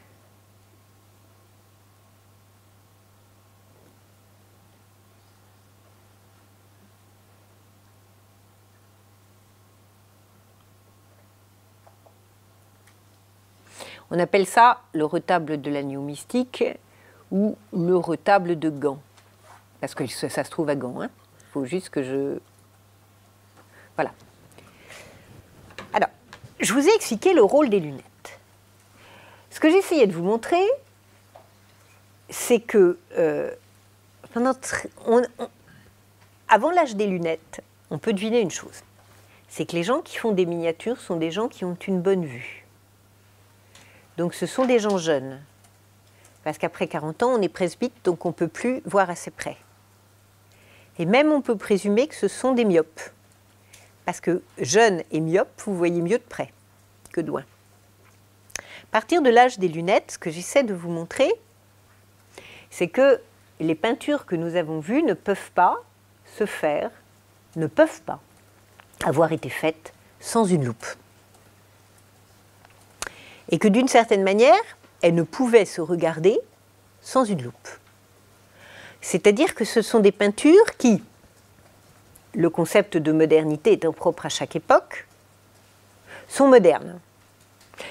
C'est un mot très dangereux de dire qu'une chose est moderne. Je veux dire, qu'est-ce qui est moderne? Par rapport à une époque, on est moderne ou pas? Quand je dis cette peinture de Van Eyck est moderne, ça veut dire qu'elle appartient à l'âge de l'invention des lunettes et des loupes, qu'elle prend en compte cette invention technique, et pour la fabrication de l'image, et pour la réception. Ce qu'on appelle réception, c'est le spectateur qui regarde, de l'image. En ce sens-là aussi, vous voyez, je reprends votre terme, monsieur, c'est une performance. Au sens, c'est une performance d'innovation technique. Et Van Eyck est un innovateur technique. Il utilise l'invention technologique nouvelle qu'est la peinture à l'huile et l'invention technologique nouvelle qu'est la loupe. Mais nous n'y voyons plus et nous ne pouvons pas voir parce que si vous allez à Gand, vous verrez que l'agneau mystique, on ne peut plus s'en approcher totalement parce qu'il y a un double verre qui le protège de tout acte de vandalisme. Donc on invente une nouvelle prouesse, une nouvelle innovation technique qui est la loupe numérique. Je vous emmène ici, si ça marche, sur le site à Los Angeles. Nous sommes en contact avec Los Angeles. La Getty Foundation. Le site du Getty. Le Getty est un musée extrêmement important à Los Angeles et c'est un centre de recherche extrêmement important et qui utilise évidemment aussi parce qu'on y fait aussi de l'histoire de l'art traditionnel, les moyens de la Silicon Valley, c'est-à-dire le nec plus ultra, comme c'était, la loupe était le nec plus ultra de la modernité contemporaine. Alors, Select Panel, oui, mais moi je le veux closed. City View. On est en grandeur réelle, hein, on va être.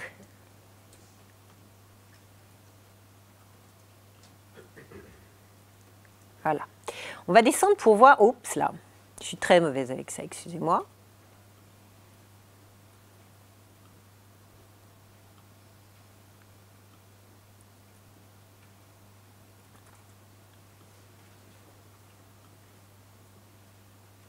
On se rapproche.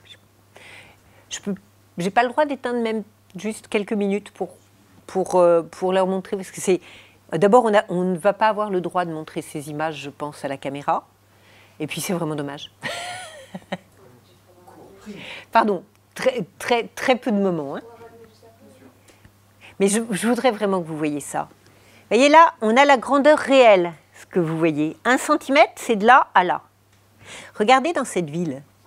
On va grandir encore. Je vais descendre. Vous comprenez pourquoi je voulais qu'on éteigne? Attendez, regardez bien, 1 millimètre. Il y a une dame, non, peut-être, oui, une dame et un monsieur, je ne sais pas ce que vous en pensez. Regardez l'ombre. Vous voyez les passants? On va se promener un peu. Oh là là, je ne sais pas très bien faire. Vous pouvez y aller hein, vous-même, de toute façon. Vous pouvez le montrer à vos amis. C'est passionnant, je trouve, de découvrir comme ça. Attendez. Hop. Attendez, on va redescendre un tout petit peu là pour que je puisse... voilà. Voilà. On voit tout ce qui se passe dans cette ville. Hop, hop.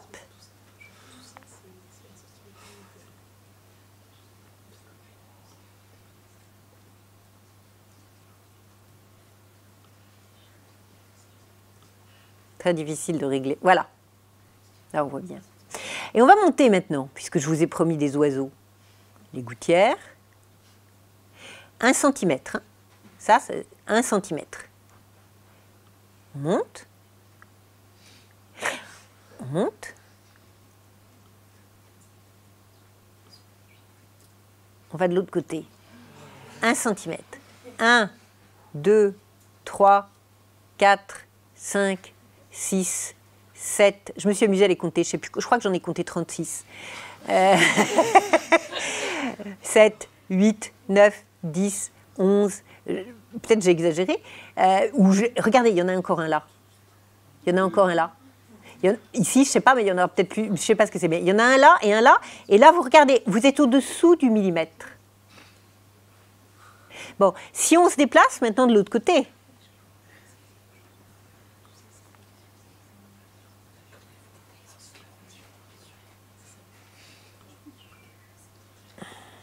J'aurais dû parce que je suis perdue là dans mon image. Ah ouais, c'est ça que je cherchais. C'est ça que je cherche.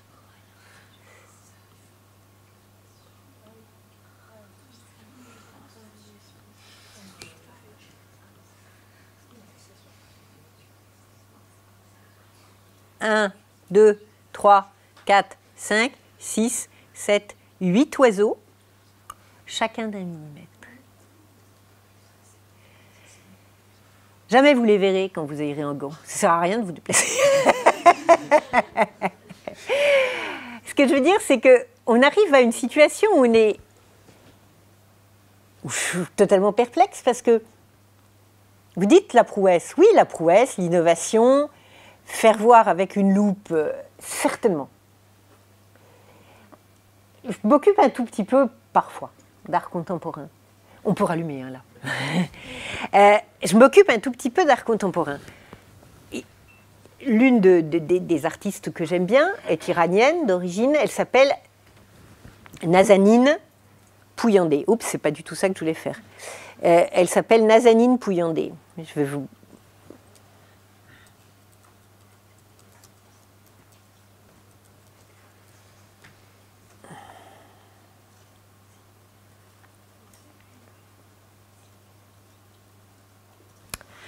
Nazanin Pouyanday, tiens, on va prendre ça par exemple, fait de grandes peintures. Elle est dans la galerie Sator à Paris, dans le Marais, près de Beaubourg. Étrange, singulière, hantée parfois, des images plus ou moins sexuelles, souvent des femmes entre elles, et d'autre part, souvent des images d'un monde un peu catastrophique ou singulier parce que forestier, parce qu'avec plein de matières qui peuvent d'ailleurs être des détritus. Ce sont des grandes peintures. Et un jour, je lui disais, mais c'est fou, combien de temps tu passes à faire ça? Je ne sais même pas.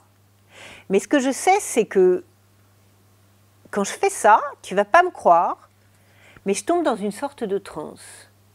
C'est-à-dire qu'en général, je ne vois absolument pas l'après-midi passer. J'oublie complètement que j'étais dans ce sujet-là. Et quand à la fin du projet du tableau, ça a pris, grosso modo, le tas de détritus qui devait être là, il est devenu comme ça. C'est-à-dire qu'on dépasse l'ordre de la prouesse. Comme dans, je n'ai pas le temps de vous le montrer, dans des enluminures irlandaises où il y a des entrelacs absolument incroyables. Comme dans certains décors des arts de l'islam, où l'on voit des arabesques, dans les mosquées par exemple.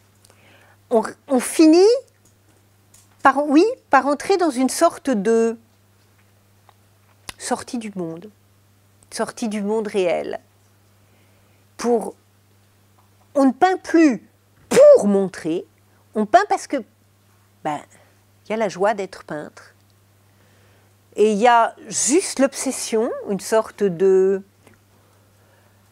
d'addiction, si vous voulez, qui fait qu'on ne peut plus sortir de cela. Je ne vous ai pas parlé beaucoup des poissons et je voudrais juste conclure sur une histoire de poissons qui est plutôt drôle. On va conclure cela sur 2 images. L'une que je ne trouve pas une peinture qui n'est certainement pas la meilleure de l'artiste que je vais montrer, et l'autre qui est franchement drôle. Je vous montre ici une peinture, je suis désolée pour lui parce que c'est un grand artiste que j'aime énormément, mais ce n'est pas une bonne peinture. Une peinture de Tintoret. Bravo. Une peinture de Tintoret qui représente la création des animaux. Ce pauvre Tintoret, on a dû lui demander de représenter la création, je crois que c'est le 4e jour, mais je ne suis plus sûre, des oiseaux donc et des poissons. Eh bien, il a eu un mal fou. Parce que ces oiseaux, on dirait une bande militaire 2 par 2, vroom, qui vont tous dans le même sens, mais j'arrive même pas à comprendre comment ils arrivent à traverser les airs, ces énormes volailles. Mais les poissons, c'est bien pire. Parce qu'évidemment, comment montrer les poissons dans l'eau? Dans ce cas-là, on montre l'eau et on ne montre plus les poissons. Alors, donc il faut que tous les poissons sortent en surf, en quelque sorte, la tête dans l'eau. C'est une très grande peinture à l'Académie de Venise qui m'a toujours paru absolument effarante. Peut-être, c'est à peu près la grandeur du tableau, un peu plus haut. Ça fait partie, quand vous aimez beaucoup un peintre, et Dieu sait que pour moi, Tintoret, c'est une sorte de dieu, et que vous tombez sur un ratage absolu, et c'est un ratage absolu, ça vous appelle. C'est sûrement pas la seule raison, mais c'est aussi une des raisons pour lesquelles j'ai fait ce bouquin. Parce que je me suis rendu compte de l'extrême difficulté pour un... Alors, parfois, les ratages sont plus intéressants que les chefs-d'œuvre. Qu'est-ce que ça veut dire qu'ils sont plus intéressants que les chefs-d'œuvre? D'abord, je ne sais pas ce qu'est un chef-d'œuvre, et puis, il y a des peintures qui vous appellent plus, qui vous interpellent plus. Au fond, j'aime mieux la Joconde, mais ceci m'intéresse plus. Alors, je vais vous montrer un truc très très bizarre d'un artiste que vous devez ne pas connaître, vous avez tort. C'est... Et là, je ne suis pas sûre que tu trouves. C'est un grand artiste. Hein. C'est un artiste qui s'appelle Arnold Böcklin.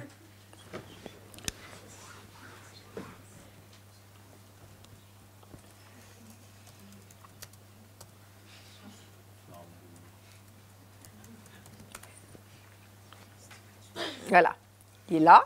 Vous connaissez des choses de lui. Sûrement, vous connaissez des choses de lui, ou certains d'entre vous. Attendez, on peut ne pas connaître Arnold Böcklin. Hein. Mais la peinture la plus... Nous sommes dans la seconde moitié du 19e siècle. La peinture la plus célèbre d'Arnold Böcklin, c'est l'île des Morts, à Venise. C'est une peinture très, très étrange. Nous sommes, je ne sais plus exactement, vers 18... j'ai dû le marquer d'ailleurs. Ça se trouve à Bâle. Et ça représente Saint-Antoine de Padoue, en 92, prêchant aux poissons. En 1892, peindre Saint-Antoine de Padoue en train de prêcher aux poissons, ce n'est pas absolument un sujet qui s'impose. Donc, quand en plus, on va regarder la partie haute si vous voulez bien, ce brave Saint-Antoine qui a peur de se mouiller son froc, qui redresse donc sa robe jusqu'au-dessus de ses genoux, qui tense vertement ce poisson en lui disant « si tu recommences, ça va pas aller du tout ». Et ce poisson qui est en fait un requin, qui est tout triste avec ses ailes rondes sur son nez, et puis sa bouche, je veux dire, ça fait partie des choses où vous vous dites « mais c'est singulier la peinture quand même ». Donc, où ce monsieur a peint ce tableau après boire, mais ça prend du temps de peindre un tableau. Et c'est un très grand tableau. Hein. Donc, c'est pas possible. Ou, il y a une raison. Et alors, quelle est la raison? Vous voyez, il a joué, connaissait-il Tintoret, je ne sais pas, mais il sait que c'est impossible. Donc, ce qu'il représente ici, c'est la foi ancienne. Et c'est la vision du monde ancienne. Et il la représente dans un format qui est à plusieurs panneaux, comme les retables, comme les polyptyques anciens, vous voyez? Donc il représente cette foi ancienne à la manière de Van Eyck. Je n'ai pas le temps de vous le montrer, mais Van Eyck, il fait des rochers comme ça, exactement. Donc il, comme on dit, moque quelque chose, ça veut dire quelque chose de façon satirique. Il peint de façon satirique la foi ancienne, la superstition ancienne, telle qu'elle nous apparaît aujourd'hui, c'est-à-dire de façon ridicule. Même les poissons, même les petits oiseaux, c'est affreux, mais Saint François parlant aux petits oiseaux, laissez venir à moi les petits enfants et les petits oiseaux, grosso modo. Il se moque. On est vers 1900, 1892, dans une grande période de combat pour la séparation de l'Église et de l'État en France, pour l'athéisme, athéisme contre... Puis en bas, en dessous, il montre quelque chose de très étrange. Si on descend, regardez, on voit quelque chose de bien plus singulier. Qu'est-ce que vous imaginez que c'est? Allez, mademoiselle qui dort, qu'est-ce que vous voyez en bas? Qu'est-ce que vous voyez?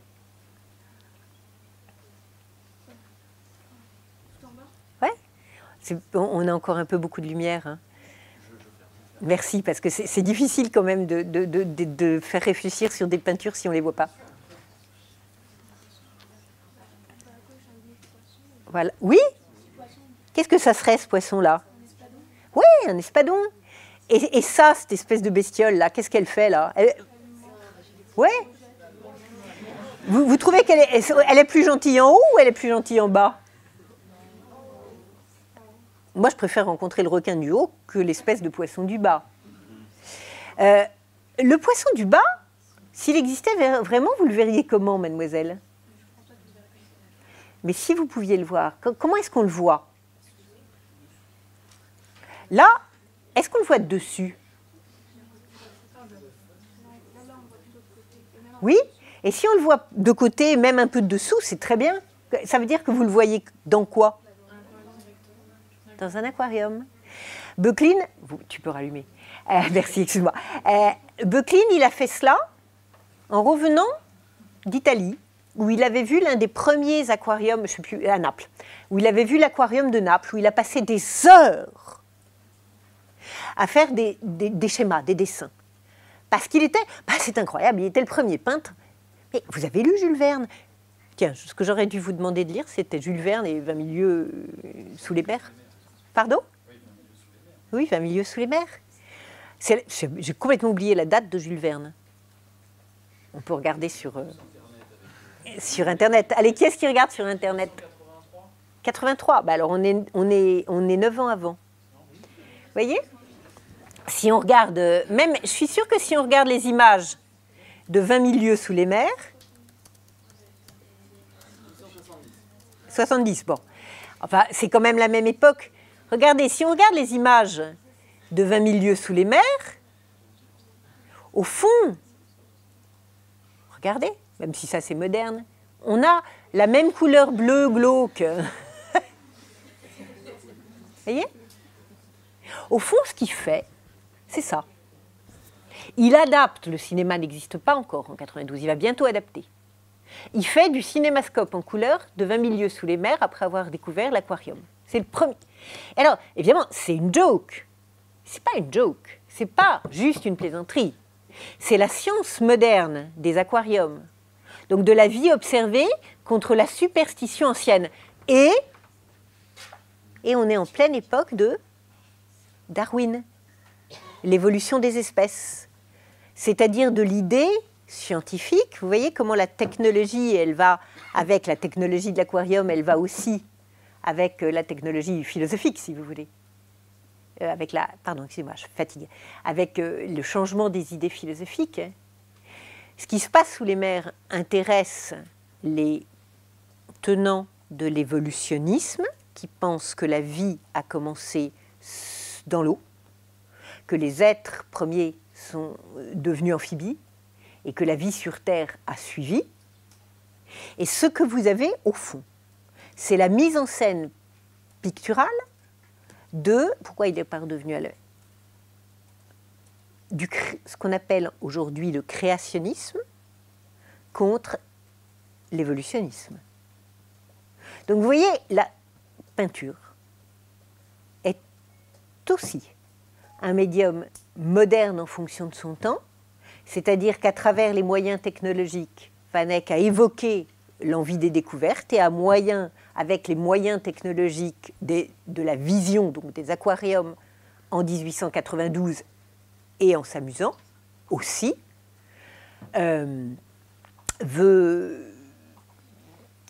Böcklin, excusez-moi, a évoqué de façon polémique les combats de son époque. Je crois que j'ai fini. Merci.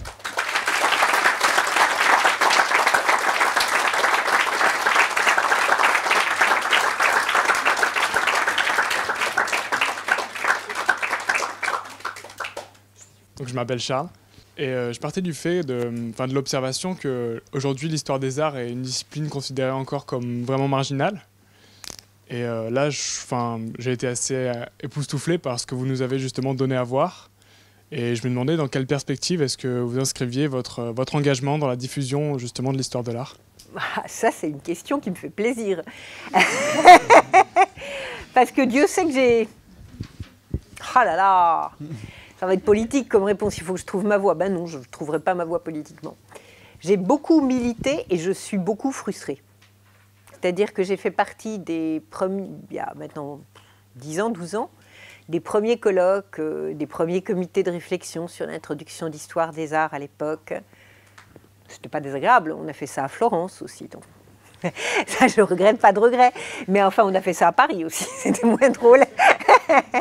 J'ai beaucoup milité, je fais partie encore, peut-être pour la dernière année, des gens qui participent du recrutement des inspecteurs d'histoire des arts dans l'enseignement secondaire et j'ai participé à des jurys.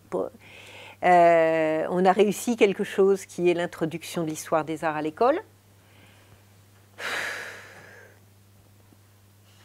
Je ne suis pas sûre que le résultat soit convaincant, que voulez-vous ? Qu'est-ce que vous attendriez d'un tel enseignement ? De votre discipline, qu'est-ce que vous pensez vraiment devoir inculquer ou devoir offrir à ceux à qui vous l'enseignez ? Quelque chose qui ne soit pas de l'histoire de l'art. Ce que je vous ai fait, ce n'est pas de l'histoire de l'art. Je pense que si on fait... Vous voulez... Alors, tant pis, après tout, je m'en fous. L'histoire des arts à l'école, elle a été conçue comme les nouvelles humanités qui permettraient à une France très diverse et ne réussissant pas toujours dans les humanités littéraires ou dans les sciences, de retrouver un patrimoine commun. Un peu auparavant, des gens remarquables, Hélène Carrère d'Ancos, d'autres gens avaient dit le latin et le grec seront les nouveaux moyens de cimenter une génération, tous milieux sociaux confondus. Grande perplexité de ma part pour vous préparer. Bon, l'histoire des arts, c'était peut-être le moyen de parler autrement d'autre chose. Et de plein de choses, vous voyez, je vous ai fait finalement... Voilà. sauf qu'on en a fait quelque chose d'un peu différent. C'est-à-dire qu'on a réintroduit à tout crin, le patrimoine. C'est-à-dire presque nos ancêtres les Gaulois, nos ancêtres la cathédrale de Chartres, nos ancêtres la galerie des glaces de Louis XIV. Comment apprendre, diversifier la langue? Donc comment apprendre le vocabulaire de la colonne? Je m'en fiche du vocabulaire de la colonne. Au bout de 30 ans, je suis toujours obligée, quand je l'enseigne, d'aller regarder. Parce que j'ai oublié ce qu'était une architrave, un stylobatte. On peut vivre sans. En revanche, le dire une fois, je me fiche que vous vous souveniez du mot apax. J'ai un bonheur de la langue. Et vous dire, on peut appeler ça un apax, c'est aussi vous faire participer du bonheur comme un bonbon qu'on peut avoir avec la langue, même en inventant des mots. Mais grosso modo, si j'ai insisté sur le mot apax, c'est que j'essaye de vous faire comprendre qu'au fond des images, elles peuvent être singulières et qu'il y a des cas particuliers. Voilà. Et ça, on ne l'a pas fait. Alors, il y a des raisons institutionnelles, il y a des raisons structurelles, il y a des raisons de temps, il y a plein de raisons. Il y a plein de raisons. Et peut-être c'est pas faisable. Mais c'est pas satisfaisant. Et vous, vous en pensez quoi? Vous êtes tous passés par l'histoire des arts à l'école, votre génération. Charles, c'est à vous qu'elle pose la question. C'est à moi qu'elle pose la question. Je pense que ça marche pour le cinéma, par exemple. Ce que j'en pense, c'est que j'ai jamais eu un cours d'histoire des arts avant cette année. Et que la première fois où on m'a dit « Charles, fais de l'histoire des arts », eh ben, c'est moi qui ai fait mon... Enfin, j'ai dû présenter une œuvre et j'ai dû me faire ma propre vision de l'œuvre et ma propre analyse. Mais très bien, au demeurant. C'est juste, on a eu des cours d'art plastique, mais de l'histoire de l'art finalement, non. En tout cas, ça a été absent de mon cursus. Je sais pas si. Est-ce qu'il y a d'autres qui veulent témoigner là-dessus? Ouais.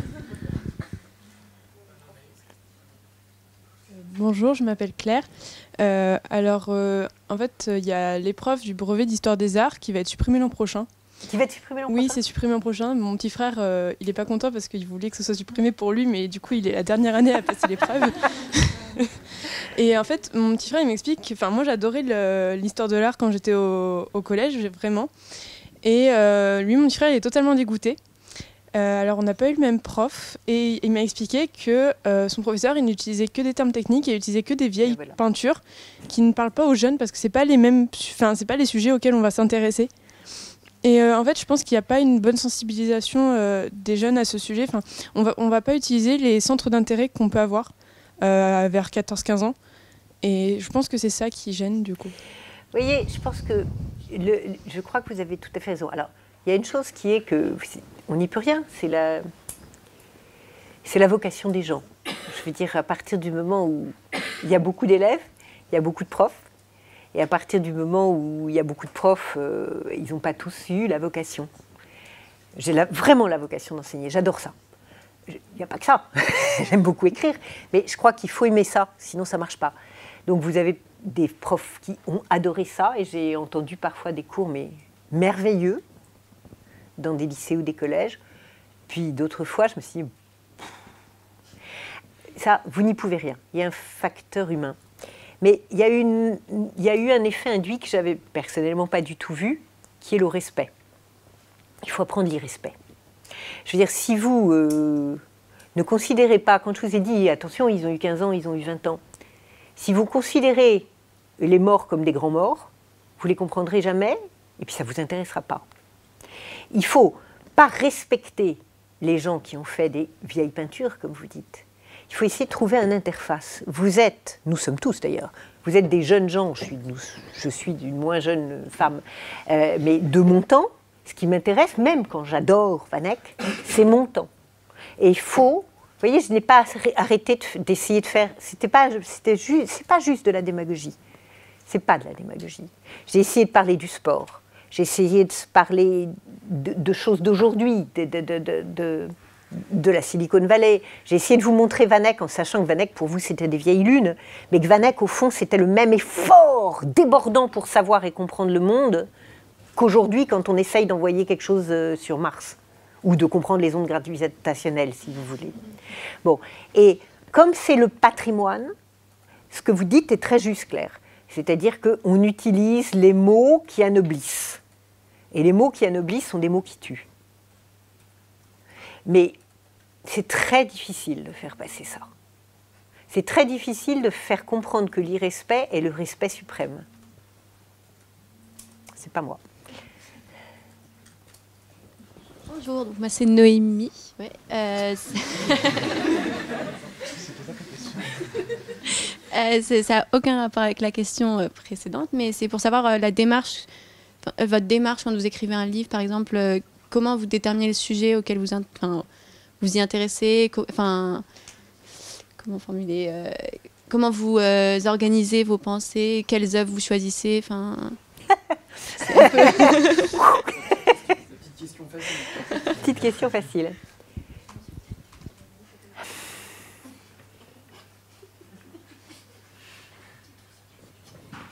On a eu, par exemple, on a regardé plusieurs livres. La semaine dernière, on a fait passer celui qu'ils avaient emprunté, qui était l'histoire pour tous. Tu sais, ce gros, voilà. Par exemple, ce choix-là, au fond, ça marche bien, oui. Il y a plusieurs. Je vais vous raconter une anecdote. Et puis ça vous fera comprendre les premiers livres, mais les premiers livres qui ont continué. J'ai vaguement l'idée d'un autre, qui sont la filière, si vous voulez, un peu de vulgarisation.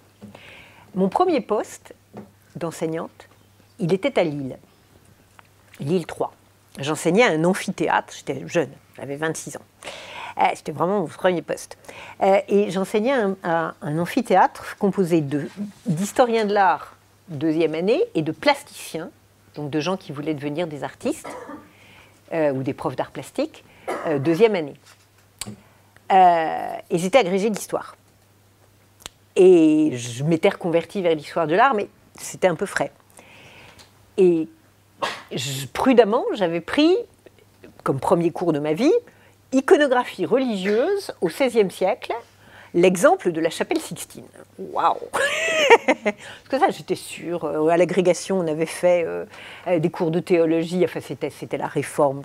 Excellent. Pas de problème. Puis, en décembre, j'ai eu une manif.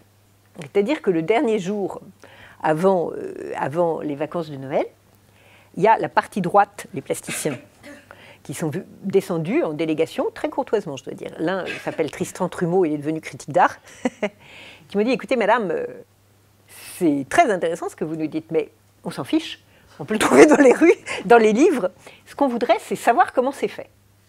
Alors là, j'étais une toute jeune mariée, mon mari m'avait appris une chose, la meilleure défense, c'est l'attaque. Je leur ai dit que c'était des imbéciles. À l'époque, il n'y avait pas de TGV. Donc, je mettais 3h30 pour rentrer à Paris. Pendant 3h30, je me suis dit, bon Dieu, ils ont raison. Mais comment c'est fait? Je ne savais pas comment c'était fait. C'était beaucoup plus difficile de savoir comment c'était fait.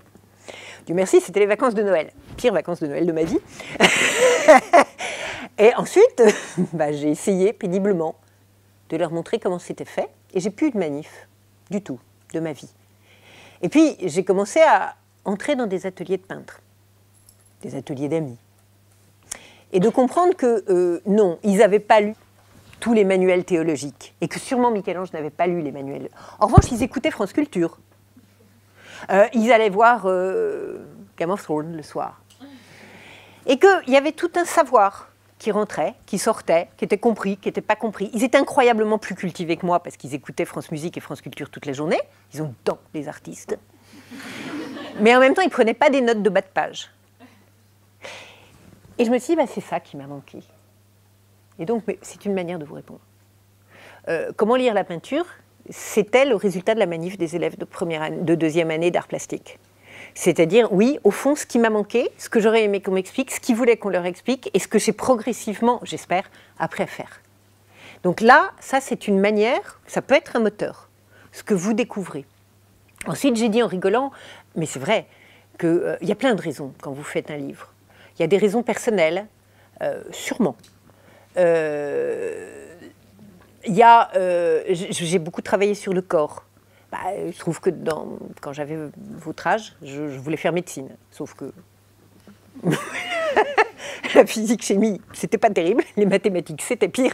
Et la biologie, c'était pas bonne. Donc c'était mal parti. Donc voilà, j'ai retrouvé l'histoire du corps, j'ai fait des bouquins avec des médecins, je continue à travailler avec des médecins. Voilà, il y a un moment où, voilà, faut connaître vos compétences. Et ce que vous pouvez faire, et puis vous êtes très heureuse, hein, je ne regrette pas du tout d'avoir fait médecine, mais je travaille souvent avec des médecins. Donc il y a des raisons personnelles. Si j'ai travaillé sur le corps, c'est sûrement à cause de ça. Après, pourquoi est-ce que je voulais faire médecine? Alors là, vous remontez très loin, hein, et puis ça ne vous regarde pas. Il y a d'autres raisons, et il faut se laisser porter par ces raisons. Vous voyez, j'ai écrit 2 bouquins sur Rubens. Rubens, quand j'avais 25 ans, et que j'allais beaucoup au Louvre, beaucoup. Ce que vous avez dit, Charles, que la première fois que vous avez travaillé, finalement, vous avez lancé tout seul. À l'époque, il y avait encore moins d'histoire de l'art, hein, chez nous. Et quand je suis rentrée dans une certaine école dont vous allez recevoir le directeur, la première chose qu'on m'a dit, j'ai été reçue par la directrice, c'était une école de filles à l'époque, qui m'a dit, alors vous voulez faire quoi? Je dis, je sais pas, l'histoire de l'art m'intéresse. Elle dit, oh, c'est bien, mais vous voulez faire quoi? L'histoire de l'art m'intéresse. Oui, non, mais quelle agrégation? Bon, d'accord. Donc, l'histoire de l'art, on ne savait pas ce que c'est. Donc, il faut se débrouiller tout seul. Et donc, pour me débrouiller tout seul, j'ai passé beaucoup de temps à perdre mon temps au Louvre. Je ne comprenais pas grand-chose, mais il y avait quelque chose qui m'y attirait. Et il y avait une chose de sûre, c'est que je détestais Rubens. Ça, je ne comprenais pas. Je veux dire, c'est comme le Böcklin. J'ai toujours eu un tropisme pour les peintures qui sont ratées. Parce qu'elles vous intéressent. Pourquoi vous trouvez ça si... Si vous passez et que vous êtes indifférente devant quelqu'un, il n'y a rien à faire. Si vous ne l'avez pas remarqué, vous ne le remarquerez probablement jamais. Si vous vous dites, celui-là ou celle-ci, quel kikineur ou quelle kikineuse, vraiment je ne supporte pas, c'est qu'au moins il y a un point de contact. Et ce point de contact, j'ai essayé de comprendre pourquoi je détestais si fort. Et finalement, j'ai trouvé que c'était fabuleux parce que c'était ça la peinture. C'est en faire trop ou juste trop.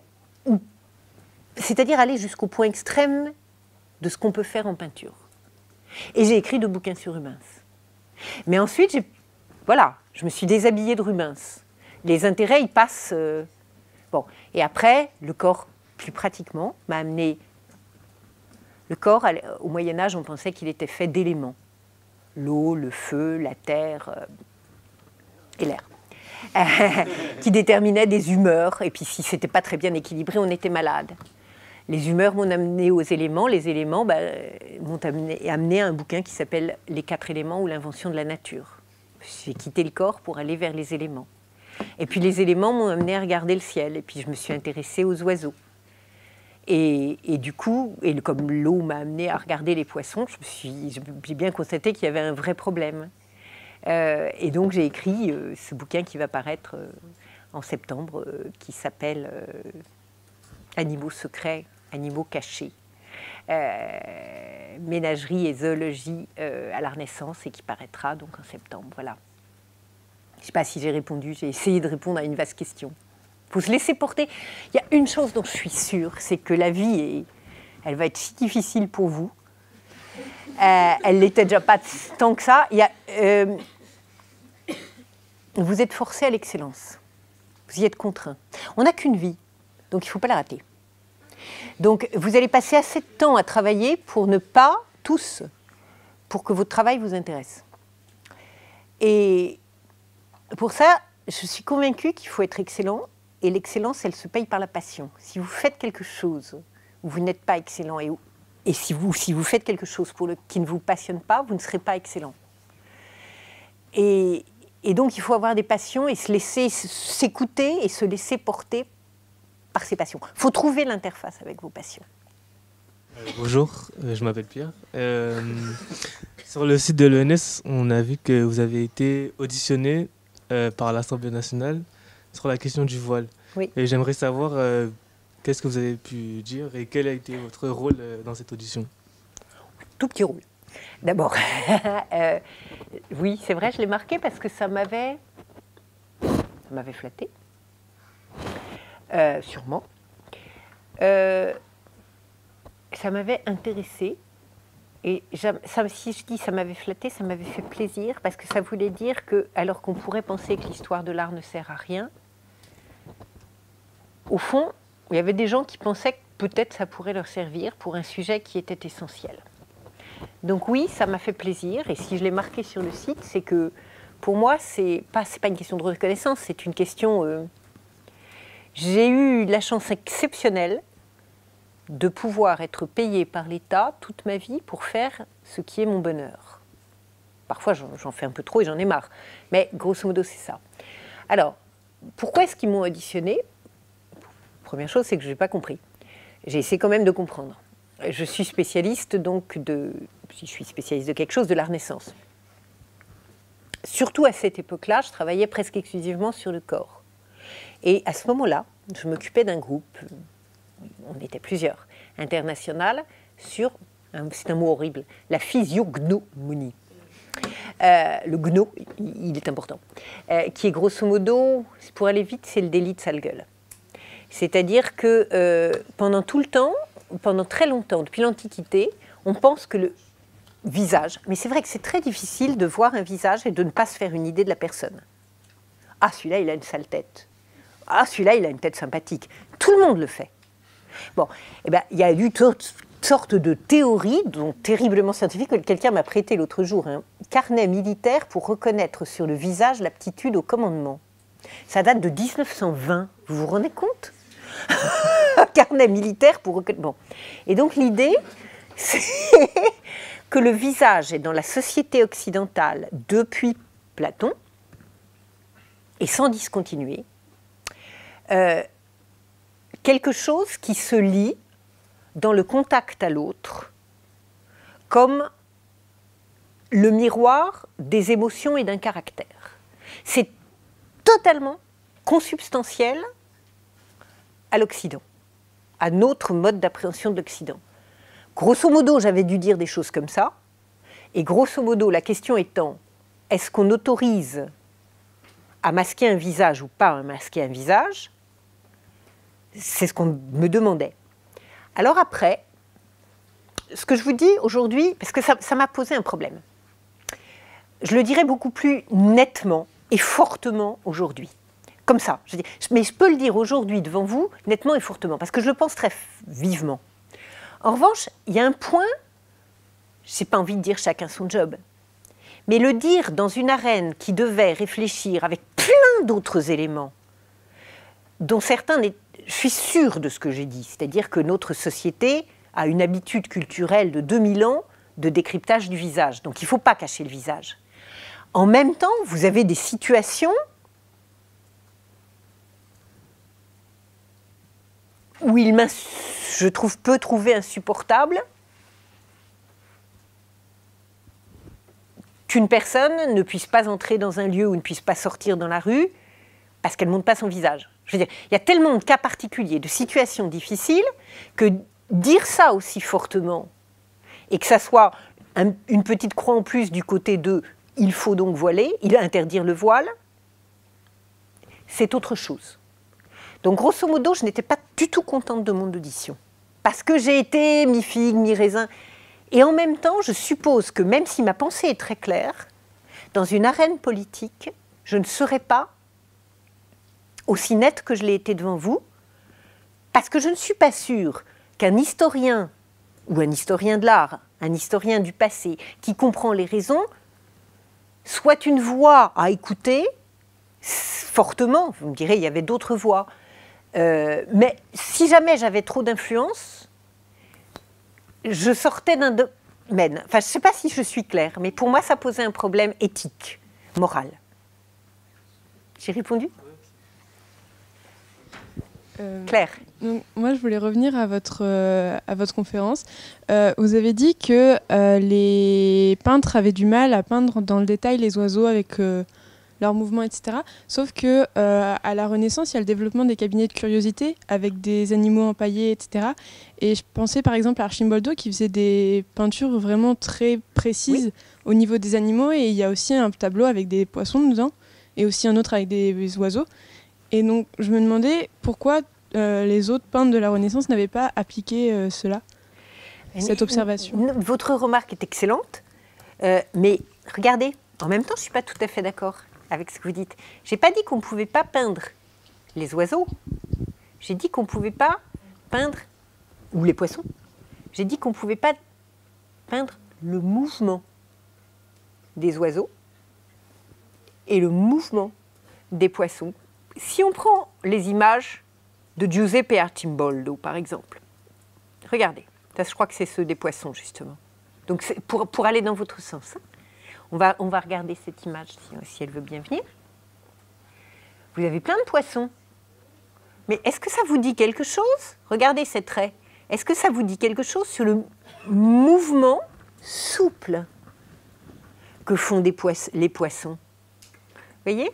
Et ce qu'on appelle les cabinets de curiosité, puisque vous les connaissez, c'est très bien, ou chambre des merveilles, cabinet de curiosité. Vous avez totalement raison.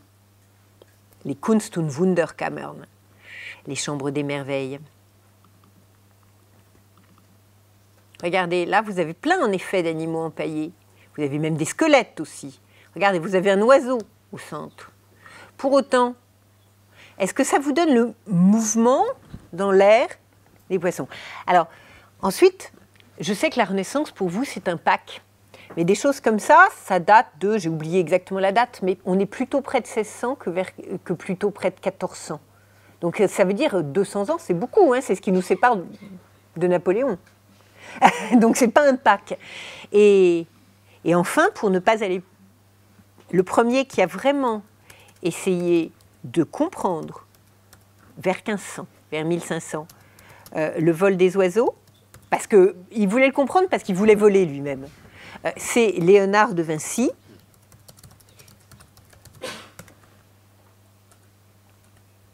Avec ce genre de choses. Vous voyez? Mais on est vers 1500. Et lui, il examine, regardez là, il y a un oiseau. On voit peut-être pas très très bien, mais c'est le codex sur le vol des oiseaux. Et le même essaye de comprendre les mouvements de l'eau.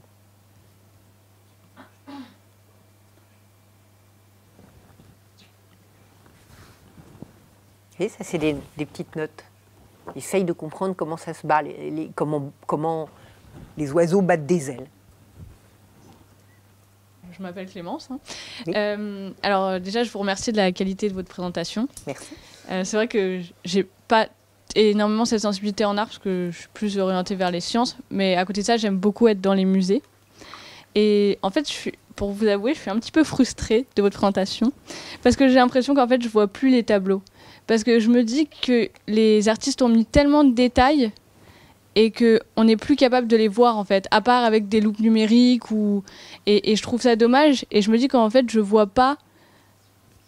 Enfin, je vois le tableau, mais je le vois pas en détail, en fait. Et maintenant, je remets en question un petit peu mon regard sur l'œuvre. Et c'est vrai que... Enfin, je sais pas comment appréhender, en fait, les choses maintenant, en me disant qu'il y a tant de détails. Et... Vous êtes déstabilisée. Oui.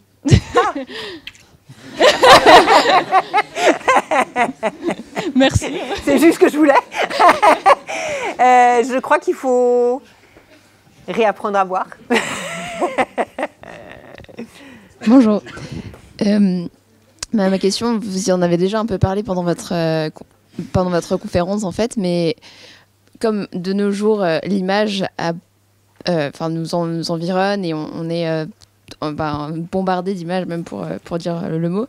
Qu'est-ce que vous pensez que ça a pu modifier dans notre rapport aussi à l'art ou au musée ou comment, est-ce que la perception en est forcément moins bonne et est-ce qu'on est moins sensible aux images artistiques du coup, ou est-ce que ça peut aussi être vous savez, je pense que c'est encore une vaste question, hein.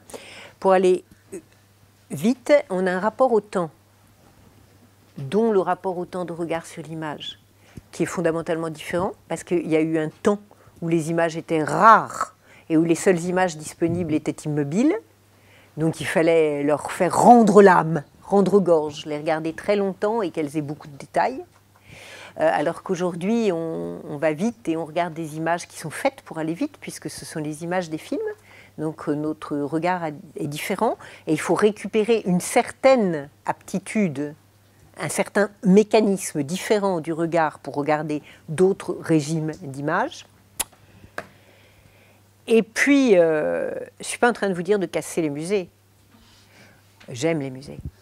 Je pense que le musée est une chose inévitable, mais c'est une chose terrible.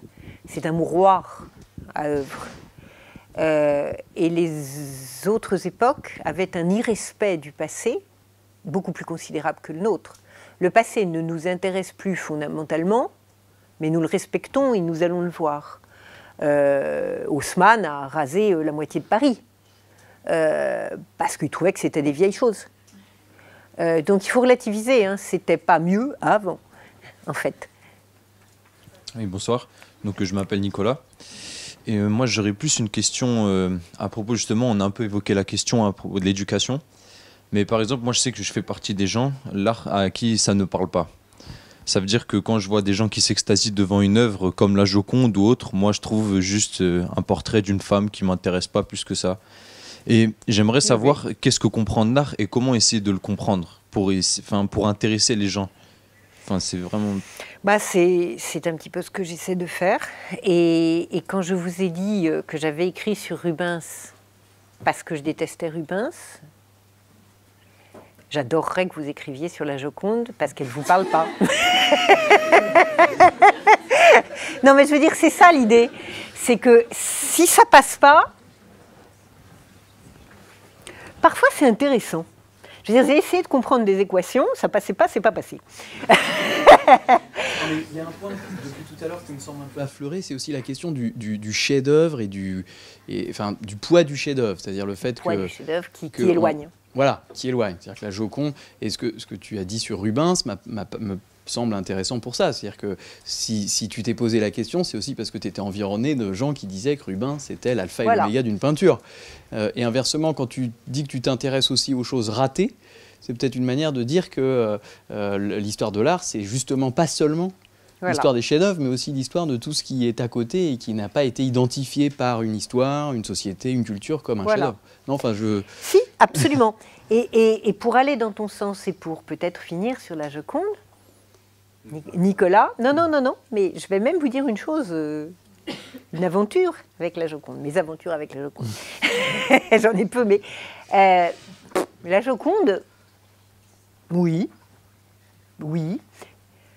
Je peux la comprendre parce que j'ai écrit sur le paysage de la Joconde, j'ai essayé de comprendre intellectuellement la Joconde et il y a des choses absolument passionnantes parce que la Joconde, vous apercevez qu'en réalité, ça fait partie des tentatives de reconstitution 3D, si vous voulez, de ce que Léonard de Vinci étudiait à ce moment-là et qui était l'ennoiement des premiers temps de la vallée du Pô. Donc c'est une exploration de la géologie, que d'autre part, intellectuellement, je pouvais comprendre plein de choses. Ce qui est passionnant dans ce portrait, c'est que c'est le premier portrait d'une femme qui ose sourire. Je veux dire, c'était tellement rare, les images, les portraits, que vous aviez droit à un portrait dans votre vie, et encore, si vous étiez très riche, donc évidemment, on était en prière. Cette femme, non. Elle vous regarde, et en plus, de façon un peu leste. Tout ça, je l'ai compris intellectuellement, et en même temps, il y avait en effet cette mise à distance, parce que c'est un chef-d'œuvre et qu'on ne le voit pas.